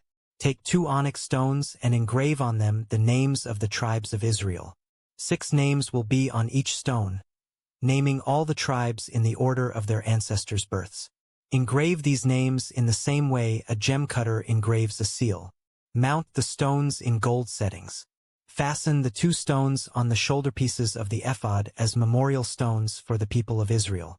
Aaron will carry these names before Yahweh as a constant reminder. The settings are to be made of gold filigree, and 2 cords made of pure gold will be attached to the settings on the shoulders of the ephod. Then, with the most careful workmanship, make a chest piece that will be used to determine Elohim's will. Use the same materials as you did for the ephod. Fine linen cloth embroidered with gold thread and blue, purple, and scarlet yarn. This chest piece will be made of 2 folds of cloth, forming a pouch 9 inches square. 4 rows of gemstones will be attached to it. The first row will contain a red carnelian, a chrysolite, and an emerald. The second row will contain a turquoise, a sapphire, and a white moonstone. The third row will contain a jacinth, an agate, and an amethyst. The fourth row will contain a beryl, an onyx, and a jasper. All these stones will be set in gold. Each stone will represent one of the tribes of Israel, and the name of that tribe will be engraved on it as though it were a seal. To attach the chest piece to the ephod, make braided cords of pure gold. Then make 2 gold rings and attach them to the top corners of the chest piece. The 2 gold cords will go through the rings on the chest piece, and the ends of the cords will be tied to the gold settings on the shoulder pieces of the ephod. Then make 2 more gold rings, and attach them to the 2 lower inside corners of the chest piece next to the ephod. And make 2 more gold rings and attach them to the ephod near the sash. Then attach the bottom rings of the chest piece to the rings on the ephod with blue cords. This will hold the chest piece securely to the ephod above the beautiful sash. In this way, Aaron will carry the names of the tribes of Israel on the chest piece over his heart when he goes into the presence of Yahweh in the holy place. Thus, Yahweh will be reminded of his people continually. Insert into the pocket of the chest piece the Urim and Thummim, to be carried over Aaron's heart when he goes into Yahweh's presence. Thus, Aaron will always carry the objects used to determine Yahweh's will for his people whenever he goes in before Yahweh. Make the robe of the ephod entirely of blue cloth, with an opening for Aaron's head in the middle of it. The opening will be reinforced by a woven collar so it will not tear. Make pomegranates out of blue, purple, and scarlet yarn, and attach them to the hem of the robe, with gold bells between them. The gold bells and pomegranates are to alternate all the way around the hem. Aaron will wear this robe whenever he enters the holy place to minister to Yahweh, and the bells will tinkle as he goes in and out of Yahweh's presence. If he wears it, he will not die. Next, make a medallion of pure gold. Using the techniques of an engraver, inscribe it with these words, "Set apart as holy to Yahweh." This medallion will be attached to the front of Aaron's turban by means of a blue cord. Aaron will wear it on his forehead, thus bearing the guilt connected with any errors regarding the sacred offerings of the people of Israel. He must always wear it so Yahweh will accept the people. Weave Aaron's patterned tunic from fine linen cloth. Fashion the turban out of this linen as well. Also make him an embroidered sash. Then for Aaron's sons, make tunics, sashes, and headdresses to give them dignity and respect. Clothe Aaron and his sons with these garments, and then anoint and ordain them. Set them apart as holy so they can serve as my priests. Also make linen underclothes for them, to be worn next to their bodies, reaching from waist to thigh. These must be worn whenever Aaron and his sons enter the tabernacle or approach the altar in the holy place to perform their duties. Thus they will not incur guilt and die. This law is permanent for Aaron and his descendants. Chapter 29. This is the ceremony for the dedication of Aaron and his sons as priests. Take a young bull and 2 rams with no physical defects. Then using fine wheat flour and no yeast, make loaves of bread, thin cakes mixed with olive oil, and wafers with oil poured over them. Place these various kinds of bread in a single basket, and present them at the entrance of the tabernacle, along with the young bull and the 2 rams. Present Aaron and his sons at the entrance of the tabernacle, and wash them with water. Then put Aaron's tunic on him, along with the embroidered robe of the ephod itself, the chest piece and the sash, and place on his head the turban with the gold medallion. Then take the anointing oil and pour it over his head. Next present his sons, and dress them in their tunics, with their woven sashes and their headdresses. They will then be priests forever. In this way you will ordain Aaron and his sons. Then bring the young bull to the entrance of the tabernacle, and Aaron and his sons will lay their hands on its head. You will then slaughter it in Yahweh's presence at the entrance of the tabernacle. Smear some of its blood on the horns of the altar with your finger, and pour out the rest at the base of the altar. Take all the fat that covers the internal organs, also the long lobe of the liver and the 2 kidneys with their fat, and burn them on the altar. Then take the carcass, including the skin and the dung, outside the camp, and burn it as a sin offering. Next Aaron and his sons must lay their hands on the head of one of the rams. As it is slaughtered, its blood will be collected and sprinkled on the sides of the altar. Cut up the ram and wash off the internal organs and the legs. Set them alongside the head and the other pieces of the body, and burn them all on the altar. This is a burnt offering to Yahweh, which is very pleasing to him.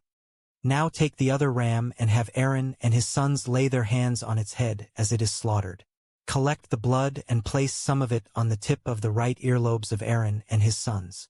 Also put it on their right thumbs and the big toes of their right feet. Sprinkle the rest of the blood on the sides of the altar. Then take some of the blood from the altar and mix it with some of the anointing oil. Sprinkle it on Aaron and his sons and on their clothes. In this way, they and their clothing will be set apart as holy to Yahweh. Since this is the ram for the ordination of Aaron and his sons, take the fat of the ram, including the fat tail and the fat that covers the internal organs.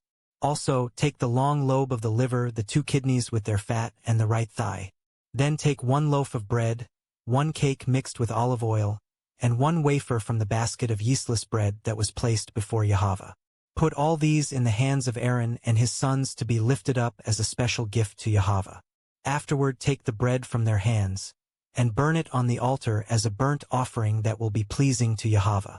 Then take the breast of Aaron's ordination ram, and lift it up in Yahweh's presence as a special gift to him. Afterward keep it for yourself. Set aside as holy the parts of the ordination ram that belong to Aaron and his sons. This includes the breast and the thigh that were lifted up before Yahweh in the ordination ceremony. In the future, whenever the people of Israel offer up peace offerings or thanksgiving offerings to Yahweh, these parts will be the regular share of Aaron and his descendants. Aaron's sacred garments must be preserved for his descendants who will succeed him, so they can be anointed and ordained in them. Whoever is the next high priest after Aaron will wear these clothes for 7 days before beginning to minister in the tabernacle and the holy place. Take the ram used in the ordination ceremony, and boil its meat in a sacred place. Aaron and his sons are to eat this meat, along with the bread in the basket at the tabernacle entrance. They alone may eat the meat and bread used for their atonement in the ordination ceremony. The ordinary people may not eat them, for these things are set apart and holy. If any of the ordination meat or bread remains until the morning, it must be burned. It may not be eaten, for it is holy. This is how you will ordain Aaron and his sons to their offices. The ordination ceremony will go on for 7 days. Each day you must sacrifice a young bull as an offering for the atonement of sin. Afterward make an offering to cleanse the altar. Purify the altar by making atonement for it. Make it holy by anointing it with oil. Make atonement for the altar every day for 7 days. After that, the altar will be exceedingly holy, and whatever touches it will become holy. This is what you are to offer on the altar. Offer 2 one-year-old lambs each day, one in the morning and the other in the evening. With one of them, offer 2 quarts of fine flour mixed with 1 quart of olive oil. Also, offer 1 quart of wine as a drink offering. Offer the other lamb in the evening, along with the same offerings of flour and wine as in the morning. It will be a fragrant offering to Yahweh, an offering made by fire. This is to be a daily burnt offering given from generation to generation. Offer it in Yahweh's presence at the tabernacle entrance, where I will meet you and speak with you. I will meet the people of Israel there, and the tabernacle will be sanctified by my glorious presence. Yes, I will make the tabernacle and the altar most holy, and I will set apart Aaron and his sons as holy, that they may be my priests. I will live among the people of Israel and be their Elohim, and they will know that I am Yahweh their Elohim. I am the one who brought them out of Egypt so that I could live among them. I am Yahweh their Elohim. Chapter 30. Then make a small altar out of acacia wood for burning incense. It must be 18 inches square and 3 feet high, with horns at the corners carved from the same piece of wood as the altar. Overlay the top, sides, and horns of the altar with pure gold, and run a gold molding around the entire altar. Beneath the molding, on opposite sides of the altar, attach 2 gold rings to support the carrying poles. The poles are to be made of acacia wood and overlaid with gold. Place the incense altar just outside the inner curtain, opposite the ark's cover, the place of atonement, that rests on the Ark of the Covenant. I will meet with you there. Every morning when Aaron trims the lamps, he must burn fragrant incense on the altar. And each evening when he tends to the lamps, he must again burn incense in Yahweh's presence. This must be done from generation to generation. Do not offer any unholy incense on this altar, or any burnt offerings, grain offerings, or drink offerings. Once a year Aaron must purify the altar by placing on its horns the blood from the offering made for the atonement of sin. This will be a regular, annual event from generation to generation, for this is Yahweh's supremely holy altar. And Yahweh said to Moses, "Whenever you take a census of the people of Israel, each man who is counted must pay a ransom for himself to Yahweh. Then there will be no plagues among the people as you count them. His payment to Yahweh will be 1/5 of an ounce of silver.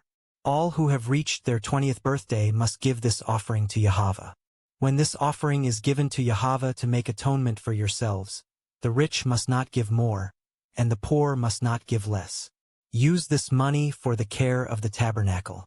It will bring you, the Israelites, to Yahweh's attention, and it will make atonement for your lives."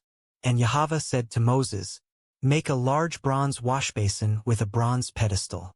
Put it between the tabernacle and the altar, and fill it with water. Aaron and his sons will wash their hands and feet there, before they go into the tabernacle to appear before Yahweh and before they approach the altar to burn offerings to Yahweh. They must always wash before ministering in these ways, or they will die.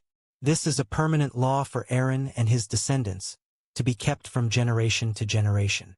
Then Yahweh said to Moses, "Collect choice spices, 12.5 pounds of pure myrrh, 6.25 pounds each of cinnamon and of sweet cane, 12.5 pounds of cassia, and 1 gallon of olive oil.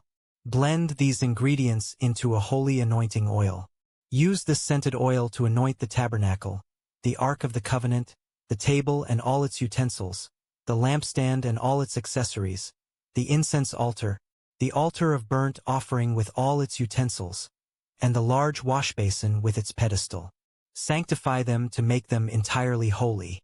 After this, whatever touches them will become holy. Use this oil also to anoint Aaron and his sons, sanctifying them so they can minister before me as priests. And say to the people of Israel, this will always be my holy anointing oil. It must never be poured on the body of an ordinary person, and you must never make any of it for yourselves. It is holy, and you must treat it as holy. Anyone who blends scented oil like it or puts any of it on someone who is not a priest will be cut off from the community. These were Yahweh's instructions to Moses concerning the incense. Gather sweet spices, resin droplets, mollusk scent, galbanum, and pure frankincense, weighing out the same amounts of each. Using the usual techniques of the incense maker, refine it to produce a pure and holy incense. Beat some of it very fine and put some of it in front of the Ark of the Covenant, where I will meet with you in the tabernacle. This incense is most holy. Never make this incense for yourselves. It is reserved for Yahweh, and you must treat it as holy. Those who make it for their own enjoyment will be cut off from the community. Chapter 31. Yahweh also said to Moses, Look, I have chosen Bezalel son of Uri, grandson of Hur, of the tribe of Judah. I have filled him with the spirit of Elohim, giving him great wisdom, intelligence, and skill in all kinds of crafts. He is able to create beautiful objects from gold, silver, and bronze. He is skilled in cutting and setting gemstones and in carving wood. Yes, he is a master at every craft. And I have appointed Oholiab son of Ahisamach, of the tribe of Dan, to be his assistant. Moreover, I have given special skill to all the naturally talented craftsmen so they can make all the things I have instructed you to make: the tabernacle itself, the Ark of the Covenant, the Ark's cover, the place of atonement, all the furnishings of the tabernacle, the table and all its utensils, the gold lampstand with all its accessories, the incense altar, the altar of burnt offering with all its utensils, the wash basin and its pedestal, the beautifully stitched, holy garments for Aaron, the priest, and the garments for his sons to wear as they minister as priests, the anointing oil, and the special incense for the holy place. They must follow exactly all the instructions I have given you. Yahweh then gave these further instructions to Moses. Tell the people of Israel to keep my Sabbath day, for the Sabbath is a sign of the covenant between me and you forever. It helps you to remember that I am Yahweh, who makes you holy. Yes, keep the Sabbath day, for it is holy. Anyone who desecrates it must die. Anyone who works on that day will be cut off from the community. Work 6 days only, but the seventh day must be a day of total rest. I repeat, because Yahweh considers it a holy day, anyone who works on the Sabbath must be put to death. The people of Israel must keep the Sabbath day forever. It is a permanent sign of my covenant with them. For in 6 days Yahweh made heaven and earth, but he rested on the seventh day and was refreshed. Then as Yahweh finished speaking with Moses on Mount Sinai, he gave him the 2 stone tablets inscribed with the terms of the covenant, written by the finger of Elohim. Chapter 32. When Moses failed to come back down the mountain right away, the people went to Aaron. Look, they said, make us some gods who can lead us.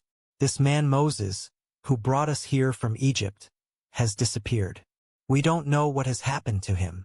So Aaron said, tell your wives and sons and daughters to take off their gold earrings, and then bring them to me. All the people obeyed Aaron and brought him their gold earrings.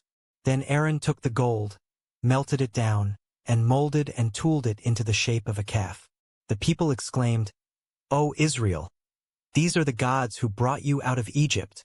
When Aaron saw how excited the people were about it, he built an altar in front of the calf and announced, tomorrow there will be a festival to Yahweh. So the people got up early the next morning to sacrifice burnt offerings and peace offerings. After this, they celebrated with feasting and drinking, and indulged themselves in pagan revelry. Then Yahweh told Moses, quick, go down the mountain. The people you brought from Egypt have defiled themselves. They have already turned from the way I commanded them to live. They have made an idol shaped like a calf, and they have worshipped and sacrificed to it. They are saying, these are your gods, O Israel, who brought you out of Egypt. Then Yahweh said, I have seen how stubborn and rebellious these people are. Now leave me alone so my anger can blaze against them and destroy them all. Then I will make you, Moses, into a great nation instead of them. But Moses pleaded with Yahweh, his Elohim, not to do it. O Yahweh, he exclaimed, why are you so angry with your own people, whom you brought from the land of Egypt with such great power and mighty acts? The Egyptians will say, Elohim tricked them into coming to the mountains so he could kill them and wipe them from the face of the earth. Turn away from your fierce anger. Change your mind about this terrible disaster you are planning against your people. Remember your covenant with your servants, Abraham, Isaac, and Jacob. You swore by your own self, I will make your descendants as numerous as the stars of heaven. Yes, I will give them all of this land that I have promised to your descendants, and they will possess it forever. So Yahweh withdrew his threat and didn't bring against his people the disaster he had threatened. Then Moses turned and went down the mountain. He held in his hands the 2 stone tablets inscribed with the terms of the covenant. They were inscribed on both sides, front and back. These stone tablets were Elohim's work. The words on them were written by Elohim himself. When Joshua heard the noise of the people shouting below them, he exclaimed to Moses, "It sounds as if there is a war in the camp." But Moses replied, "No, it's neither a cry of victory nor a cry of defeat. It is the sound of a celebration." When they came near the camp, Moses saw the calf and the dancing. In terrible anger, he threw the stone tablets to the ground, smashing them at the foot of the mountain. He took the calf they had made and melted it in the fire. And when the metal had cooled, he ground it into powder and mixed it with water. Then he made the people drink it. After that, he turned to Aaron. "What did the people do to you?" he demanded. "How did they ever make you bring such terrible sin upon them?" "Don't get upset, sir," Aaron replied. "You yourself know these people and what a wicked bunch they are. They said to me, 'Make us some gods to lead us, for something has happened to this man Moses, who led us out of Egypt.' So I told them, 'Bring me your gold earrings.' When they brought them to me, I threw them into the fire, and out came this calf." When Moses saw that Aaron had let the people get completely out of control, and much to the amusement of their enemies, he stood at the entrance to the camp and shouted, "All of you who are on Yahweh's side, come over here and join me." And all the Levites came. He told them, "This is what Yahweh, the Elohim of Israel, says, strap on your swords, go back and forth from one end of the camp to the other, killing even your brothers, friends, and neighbors." The Levites obeyed Moses, and about 3,000 people died that day. Then Moses told the Levites, "Today you have been ordained for the service of Yahweh, for you obeyed him even though it meant killing your own sons and brothers. Because of this, he will now give you a great blessing." The next day Moses said to the people, "You have committed a terrible sin, but I will return to Yahweh on the mountain. Perhaps I will be able to obtain forgiveness for you."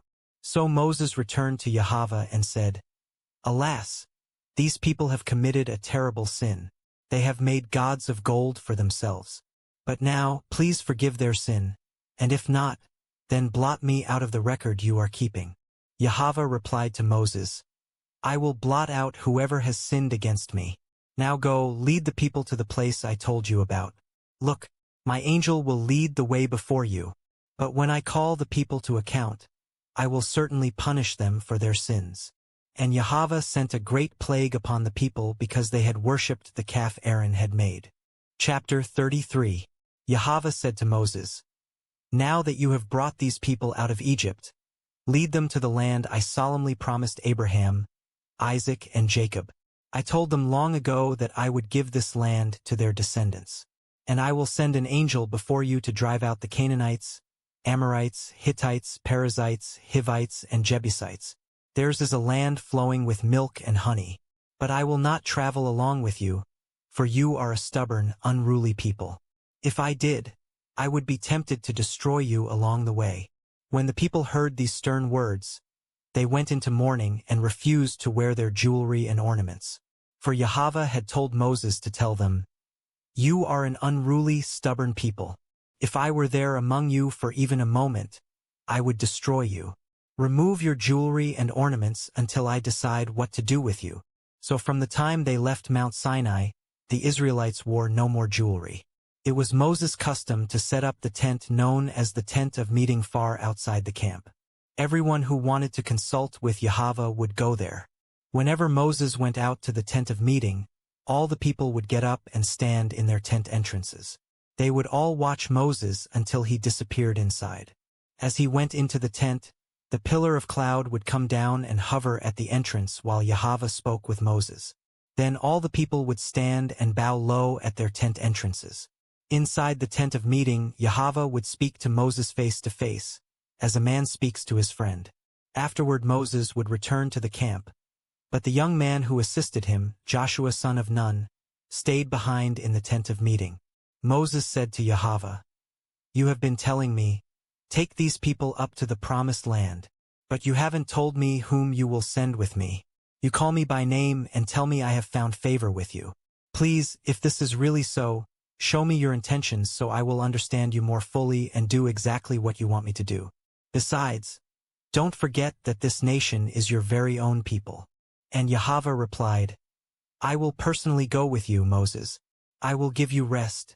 Everything will be fine for you." Then Moses said, "If you don't go with us personally, don't let us move a step from this place. If you don't go with us, how will anyone ever know that your people and I have found favor with you? How else will they know we are special and distinct from all other people on the earth?" And Yahweh replied to Moses, "I will indeed do what you have asked, for you have found favor with me, and you are my friend." Then Moses had one more request. "Please let me see your glorious presence," he said. Yahweh replied, "I will make all my goodness pass before you, and I will call out my name, Yahweh, to you. I will show kindness to anyone I choose, and I will show mercy to anyone I choose. But you may not look directly at my face, for no one may see me and live." Yahweh continued, "Stand here on this rock beside me. As my glorious presence passes by, I will put you in the cleft of the rock and cover you with my hand until I have passed. Then I will remove my hand, and you will see me from behind. But my face will not be seen. Chapter 34. Yahweh told Moses, "Prepare 2 stone tablets like the first ones. I will write on them the same words that were on the tablets you smashed. Be ready in the morning to come up Mount Sinai and present yourself to me there on the top of the mountain. No one else may come with you. In fact, no one is allowed anywhere on the mountain. Do not even let the flocks or herds graze near the mountain." So Moses cut 2 tablets of stone like the first ones. Early in the morning he climbed Mount Sinai as Yahweh had told him, carrying the 2 stone tablets in his hands. Then Yahweh came down in a pillar of cloud and called out his own name, Yahweh. As Moses stood there in his presence, he passed in front of Moses and said, "I am Yahweh. I am Yahweh, the merciful and gracious Elohim. I am slow to anger and rich in unfailing love and faithfulness. I show this unfailing love to many thousands by forgiving every kind of sin and rebellion. Even so I do not leave sin unpunished, but I punish the children for the sins of their parents to the 3rd and 4th generations." Moses immediately fell to the ground and worshipped. And he said, "If it is true that I have found favor in your sight, O Yahweh, then please go with us. Yes, this is an unruly and stubborn people, but please pardon our iniquity and our sins. Accept us as your own special possession." Yahweh replied, "All right, this is the covenant I am going to make with you. I will perform wonders that have never been done before anywhere in all the earth or in any nation. And all the people around you will see the power of Yahweh, the awesome power I will display through you. Your responsibility is to obey all the commands I am giving you today. Then I will surely drive out all those who stand in your way, the Amorites, Canaanites, Hittites, Perizzites, Hivites, and Jebusites. Be very careful never to make treaties with the people in the land where you are going. If you do, you soon will be following their evil ways. Instead, you must break down their pagan altars, smash the sacred pillars they worship, and cut down their carved images. You must worship no other gods but only Yahweh, for he is a Elohim who is passionate about his relationship with you. Do not make treaties of any kind with the people living in the land. They are spiritual prostitutes, committing adultery against me by sacrificing to their gods. If you make peace with them, they will invite you to go with them to worship their gods, and you are likely to do it. And you will accept their daughters who worship other gods as wives for your sons. Then they will cause your sons to commit adultery against me by worshiping other gods. You must make no gods for yourselves at all. Be sure to celebrate the festival of unleavened bread for 7 days, just as I instructed you, at the appointed time each year in early spring, for that was when you left Egypt. Every firstborn male belongs to me, of both cattle and sheep. A firstborn male donkey may be redeemed from Yahweh by presenting a lamb in its place. But if you decide not to make the exchange, you must kill the donkey by breaking its neck. However, you must redeem every firstborn son. No one is allowed to appear before me without a gift. 6 days are set aside for work, but on the Sabbath day you must rest, even during the seasons of plowing and harvest. And you must remember to celebrate the festival of harvest with the first crop of the wheat harvest, and celebrate the festival of the final harvest at the end of the harvest season. 3 times each year all the men of Israel must appear before the sovereign Yahweh, the Elohim of Israel. No one will attack and conquer your land when you go to appear before Yahweh your Elohim those 3 times each year. I will drive out the nations that stand in your way and will enlarge your boundaries. You must not offer bread made with yeast as a sacrifice to me, and none of the meat of the Passover lamb may be kept over until the following morning. You must bring the best of the first of each year's crop to the house of Yahweh your Elohim. You must not cook a young goat in its mother's milk. And Yahweh said to Moses, "Write down all these instructions, for they represent the terms of my covenant with you and with Israel." Moses was up on the mountain with Yahweh 40 days and 40 nights. In all that time he neither ate nor drank. At that time he wrote the terms of the covenant, the 10 commandments, on the stone tablets. When Moses came down the mountain carrying the stone tablets inscribed with the terms of the covenant, he wasn't aware that his face glowed because he had spoken to Yahweh face to face. And when Aaron and the people of Israel saw the radiance of Moses' face, they were afraid to come near him. But Moses called to them and asked Aaron and the community leaders to come over and talk with him. Then all the people came, and Moses gave them the instructions Yahweh had given him on Mount Sinai. When Moses had finished speaking with them, he put a veil over his face. But whenever he went into the tent of meeting to speak with Yahweh, he removed the veil until he came out again. Then he would give the people whatever instructions Yahweh had given him, and the people would see his face aglow. Afterward he would put the veil on again until he returned to speak with Yahweh. Chapter 35. Now Moses called a meeting of all the people and told them, "You must obey these instructions from Yahweh. Each week work for 6 days only. The 7th day is a day of total rest, a holy day that belongs to Yahweh. Anyone who works on that day will die.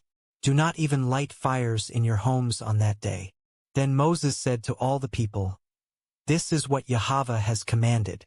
Everyone is invited to bring these offerings to Yahweh: gold, silver, and bronze, blue, purple, and scarlet yarn, fine linen, goat hair for cloth, tanned ram skins and fine goatskin leather, acacia wood, olive oil for the lamps, spices for the anointing oil and the fragrant incense, onyx stones and other stones to be set in the ephod and the chestpiece.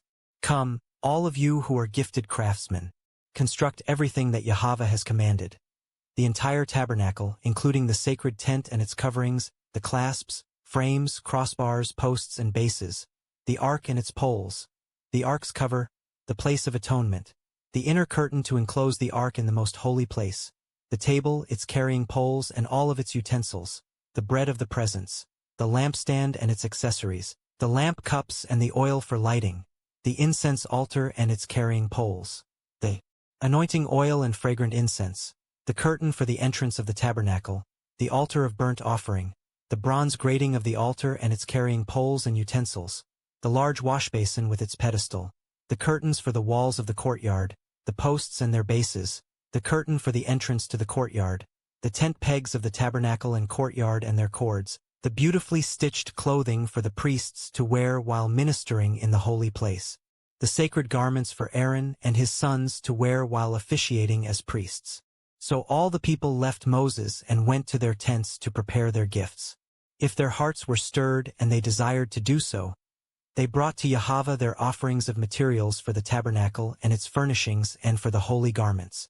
Both men and women came, all whose hearts were willing. Some brought to Yahweh their offerings of gold, medallions, earrings, rings from their fingers, and necklaces. They presented gold objects of every kind to Yahweh.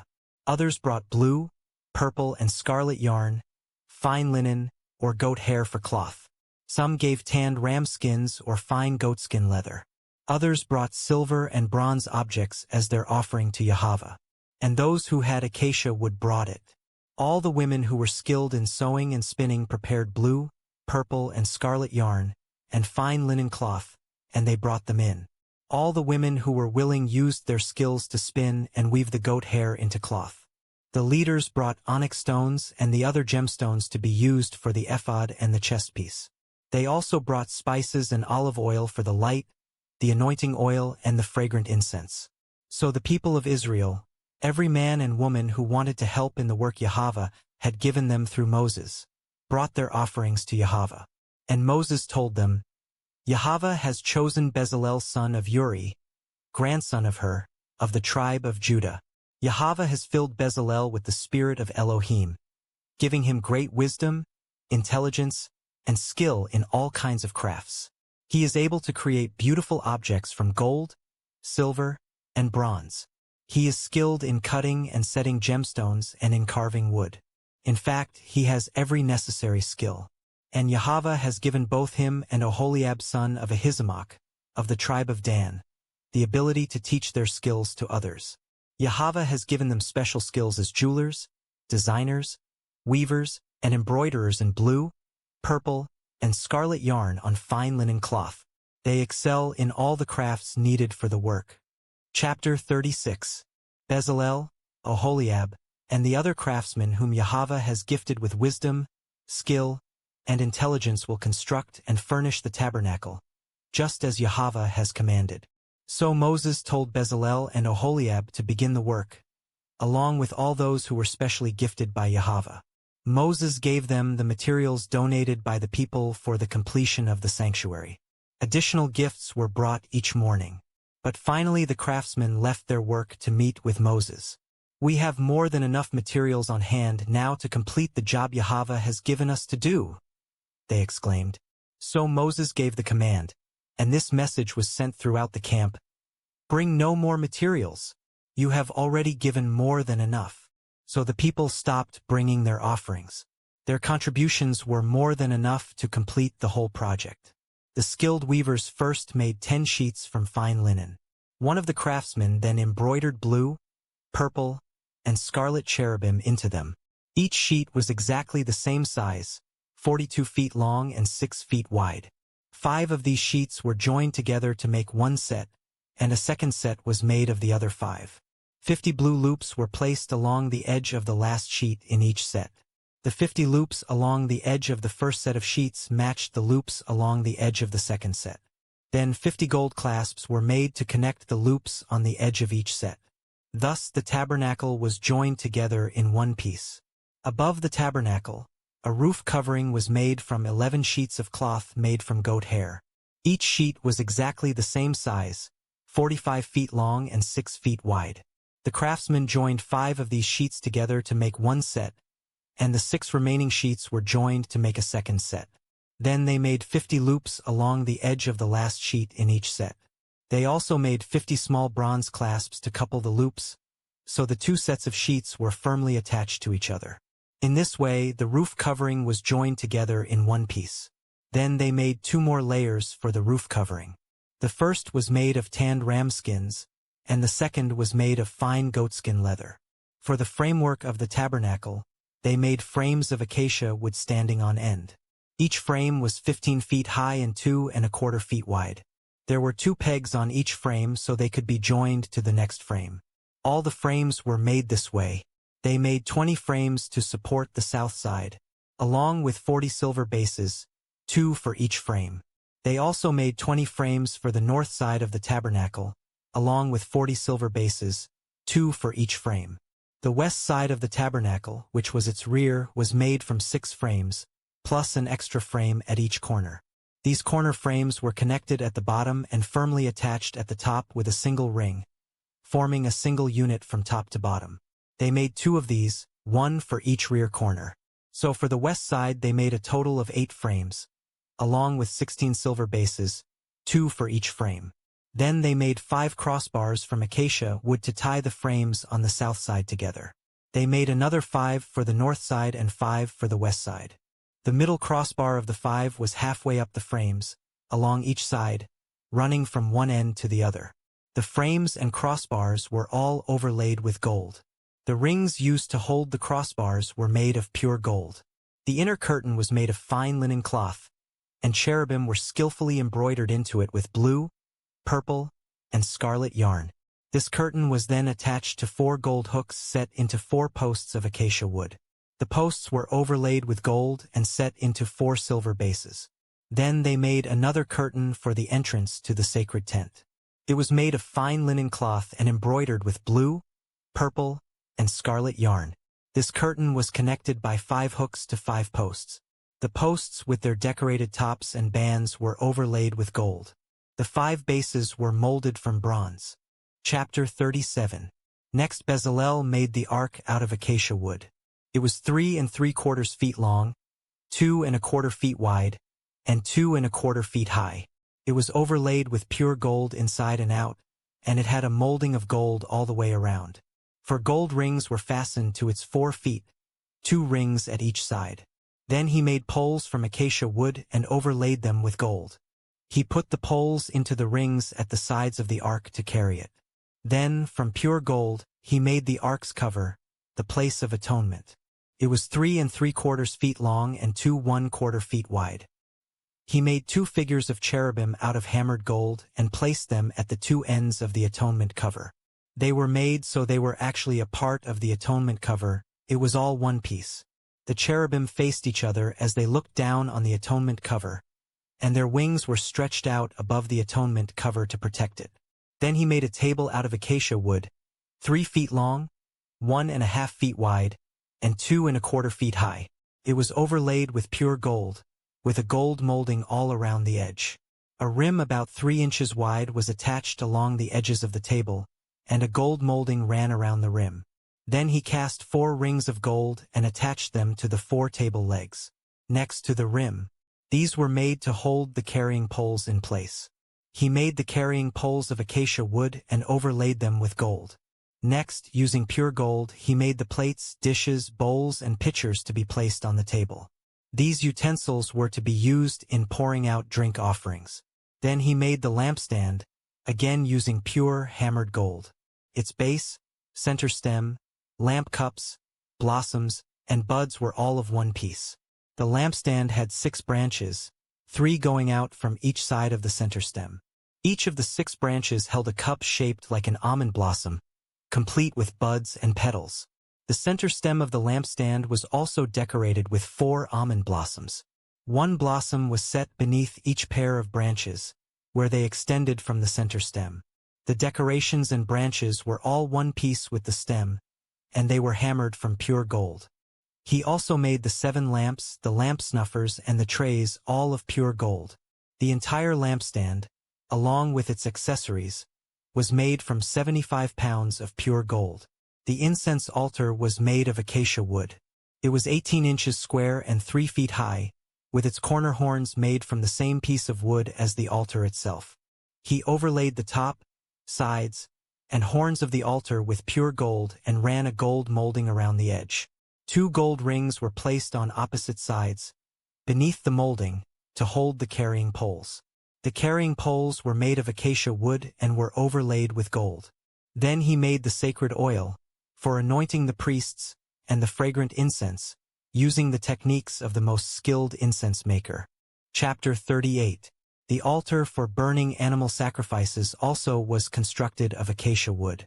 It was 7.5 feet square at the top and 4.5 feet high. There were 4 horns, 1 at each of the 4 corners, all of one piece with the rest. This altar was overlaid with bronze. Then he made all the bronze utensils to be used with the altar, the ash buckets, shovels, basins, meat hooks, and fire pans. Next he made a bronze grating that rested on a ledge about halfway down into the firebox. 4 rings were cast for each side of the grating to support the carrying poles. The carrying poles themselves were made of acacia wood and were overlaid with bronze. These poles were inserted into the rings at the side of the altar. The altar was hollow and was made from planks. The bronze washbasin and its bronze pedestal were cast from bronze mirrors donated by the women who served at the entrance of the tabernacle. Then he constructed the courtyard. The south wall was 150 feet long. It consisted of curtains made of fine linen. There were 20 posts, each with its own bronze base, and there were silver hooks and rods to hold up the curtains. The north wall was also 150 feet long, with 20 bronze posts and bases and with silver hooks and rods. The west end was 75 feet wide. The walls were made from curtains supported by 10 posts and bases and with silver hooks and rods. The east end was also 75 feet wide. The courtyard entrance was on the east side, flanked by 2 curtains. The curtain on the right side was 22.5 feet long and was supported by 3 posts set into 3 bases. The curtain on the left side was also 22.5 feet long and was supported by 3 posts set into 3 bases. All the curtains used in the courtyard walls were made of fine linen. Each post had a bronze base, and all the hooks and rods were silver. The tops of the posts were overlaid with silver, and the rods to hold up the curtains were solid silver. The curtain that covered the entrance to the courtyard was made of fine linen cloth and embroidered with blue, purple, and scarlet yarn. It was 30 feet long and 7.5 feet high, just like the curtains of the courtyard walls. It was supported by 4 posts set into 4 bronze bases. The tops of the posts were overlaid with silver, and the hooks and rods were also made of silver. All the tent pegs used in the tabernacle and courtyard were made of bronze. Here is an inventory of the materials used in building the tabernacle of the covenant. Moses directed the Levites to compile the figures, and Ithamar son of Aaron the priest served as recorder. Bezalel son of Uri, grandson of Hur of the tribe of Judah, was in charge of the whole project, just as Yahweh had commanded Moses. He was assisted by Oholiab son of Ahisamach, of the tribe of Dan, a craftsman expert at engraving, designing, and embroidering blue, purple, and scarlet yarn on fine linen cloth. The people brought gifts of gold totaling about 2,200 pounds, all of which was used throughout the tabernacle. The amount of silver that was given was about 7,545 pounds. It came from the tax of 1/5 of an ounce of silver collected from each of those registered in the census. This included all the men who were 20 years old or older, 603,550 in all. The 100 bases for the frames of the sanctuary walls and for the posts supporting the inner curtain required 7,500 pounds of silver, about 75 pounds for each base. The rest of the silver, about 45 pounds, was used to make the rods and hooks and to overlay the tops of the posts. The people also brought 5,310 pounds of bronze, which was used for casting the bases for the posts at the entrance to the tabernacle, and for the bronze altar with its bronze grating and altar utensils. Bronze was also used to make the bases for the posts that supported the curtains around the courtyard, the bases for the curtain at the entrance of the courtyard, and all the tent pegs used to hold the curtains of the courtyard in place. Chapter 39. For the priests, the craftsmen made beautiful garments of blue, purple, and scarlet cloth, clothing to be worn while ministering in the holy place. This same cloth was used for Aaron's sacred garments, just as Yahweh had commanded Moses. The ephod was made from fine linen cloth and embroidered with gold thread and blue, purple, and scarlet yarn. A skilled craftsman made gold thread by beating gold into thin sheets and cutting it into fine strips. He then embroidered it into the linen with the blue, purple, and scarlet yarn. They made 2 shoulder pieces for the ephod, which were attached to its corners so it could be tied down. They also made an elaborate woven sash of the same materials: fine linen cloth, blue, purple, and scarlet yarn, and gold thread, just as Yahweh had commanded Moses. The 2 onyx stones, attached to the shoulder pieces of the ephod, were set in gold filigree. The stones were engraved with the names of the tribes of Israel, just as initials are engraved on a seal. These stones served as reminders to Yahweh concerning the people of Israel. All this was done just as Yahweh had commanded Moses. The chest piece was made in the same style as the ephod, crafted from fine linen cloth and embroidered with gold thread and blue, purple, and scarlet yarn. It was doubled over to form a pouch, 9 inches square. 4 rows of gemstones were set across it. In the first row were a red carnelian, a chrysolite, and an emerald. In the second row were a turquoise, a sapphire, and a white moonstone. In the third row were a jacinth, an agate, and an amethyst. In the fourth row were a beryl, an onyx, and a jasper. Each of these gemstones was set in gold. The stones were engraved like a seal, each with the name of one of the 12 tribes of Israel. To attach the chest piece to the ephod, they made braided cords of pure gold. They also made 2 gold rings and attached them to the top corners of the chest piece. The 2 gold cords were put through the gold rings on the chest piece, and the ends of the cords were tied to the gold settings on the shoulder pieces of the ephod.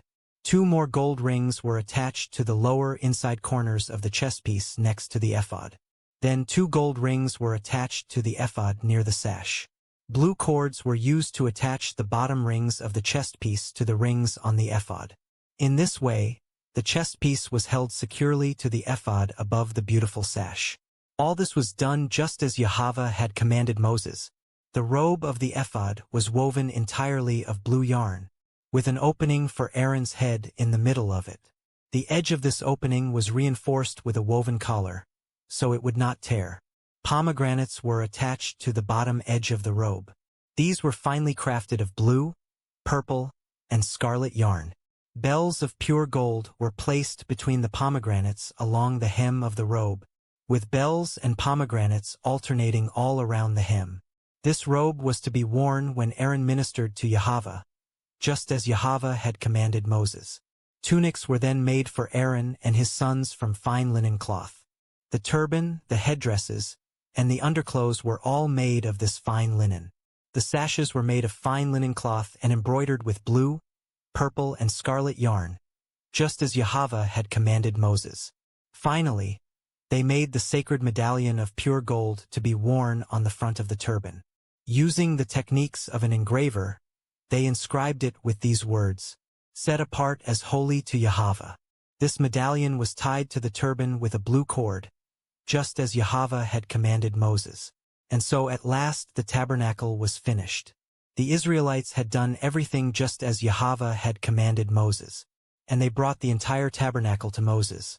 The sacred tent with all its furnishings, the clasps, frames, crossbars, posts, and bases, the layers of tanned ram skins and fine goatskin leather, the inner curtain that enclosed the most holy place, the Ark of the Covenant and its carrying poles, the Ark's cover, the place of atonement, the table and all its utensils, the bread of the presence, the gold lampstand and its accessories, the lamp cups and the oil for lighting, the gold altar, the anointing oil, the fragrant incense, the curtain for the entrance of the sacred tent, the bronze altar, the bronze grating, its poles and utensils, the large washbasin and its pedestal, the curtains for the walls of the courtyard and the posts and bases holding them up, the curtain at the courtyard entrance, the cords and tent pegs, all the articles used in the operation of the tabernacle, the beautifully crafted garments to be worn while ministering in the holy place, the holy garments for Aaron the priest and for his sons to wear while on duty. So the people of Israel followed all of Yahweh's instructions to Moses. Moses inspected all their work and blessed them because it had been done as Yahweh had commanded him. Chapter 40. Yahweh now said to Moses, "Set up the tabernacle on the first day of the new year. Place the Ark of the Covenant inside, and install the inner curtain to enclose the Ark within the most holy place. Then bring in the table and arrange the utensils on it. And bring in the lampstand, and set up the lamps. Place the incense altar just outside the inner curtain, opposite the Ark of the Covenant. Set up the curtain made for the entrance of the tabernacle. Place the altar of burnt offering in front of the tabernacle entrance. Set the large washbasin between the tabernacle and the altar and fill it with water. Then set up the courtyard around the outside of the tent, and hang the curtain for the courtyard entrance. Take the anointing oil and sprinkle it on the tabernacle and on all its furnishings to make them holy.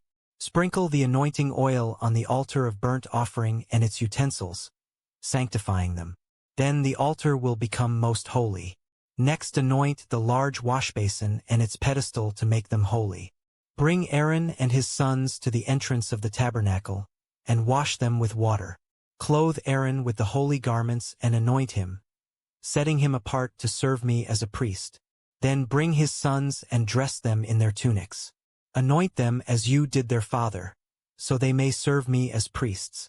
With this anointing, Aaron's descendants are set apart for the priesthood forever, from generation to generation. Moses proceeded to do everything as Yahweh had commanded him. So the tabernacle was set up on the first day of the new year. Moses put it together by setting its frames into their bases and attaching the crossbars and raising the posts. Then he spread the coverings over the tabernacle framework and put on the roof layers, just as Yahweh had commanded him. He placed inside the ark the stone tablets inscribed with the terms of the covenant, and then he attached the ark's carrying poles. He also set the ark's cover, the place of atonement, on top of it. Then he brought the ark of the covenant into the tabernacle and set up the inner curtain to shield it from view, just as Yahweh had commanded. Next he placed the table in the tabernacle, along the north side of the holy place, just outside the inner curtain. And he arranged the bread of the presence on the table that stands before Yahweh, just as Yahweh had commanded. He set the lampstand in the tabernacle across from the table on the south side of the holy place. Then he set up the lamps in Yahweh's presence, just as Yahweh had commanded. He also placed the incense altar in the tabernacle, in the holy place in front of the inner curtain. On it he burned the fragrant incense made from sweet spices, just as Yahweh had commanded. He attached the curtain at the entrance of the tabernacle, and he placed the altar of burnt offering near the tabernacle entrance. On it he offered a burnt offering and a grain offering, just as Yahweh had commanded. Next he placed the large washbasin between the tabernacle and the altar. He filled it with water so the priests could use it to wash themselves. Moses and Aaron's sons washed their hands and feet in the basin. Whenever they walked past the altar to enter the tabernacle, they were to stop and wash, just as Yahweh had commanded Moses. Then he hung the curtains forming the courtyard around the tabernacle and the altar, and he set up the curtain at the entrance of the courtyard. So at last Moses finished the work. Then the cloud covered the tabernacle, and the glorious presence of Yahweh filled it. Moses was no longer able to enter the tabernacle because the cloud had settled down over it, and the tabernacle was filled with the awesome glory of Yahweh. Now, whenever the cloud lifted from the tabernacle and moved, the people of Israel would set out on their journey, following it. But if the cloud stayed, they would stay until it moved again. The cloud of Yahweh rested on the tabernacle during the day, and at night there was fire in the cloud so all the people of Israel could see it. This continued throughout all their journeys.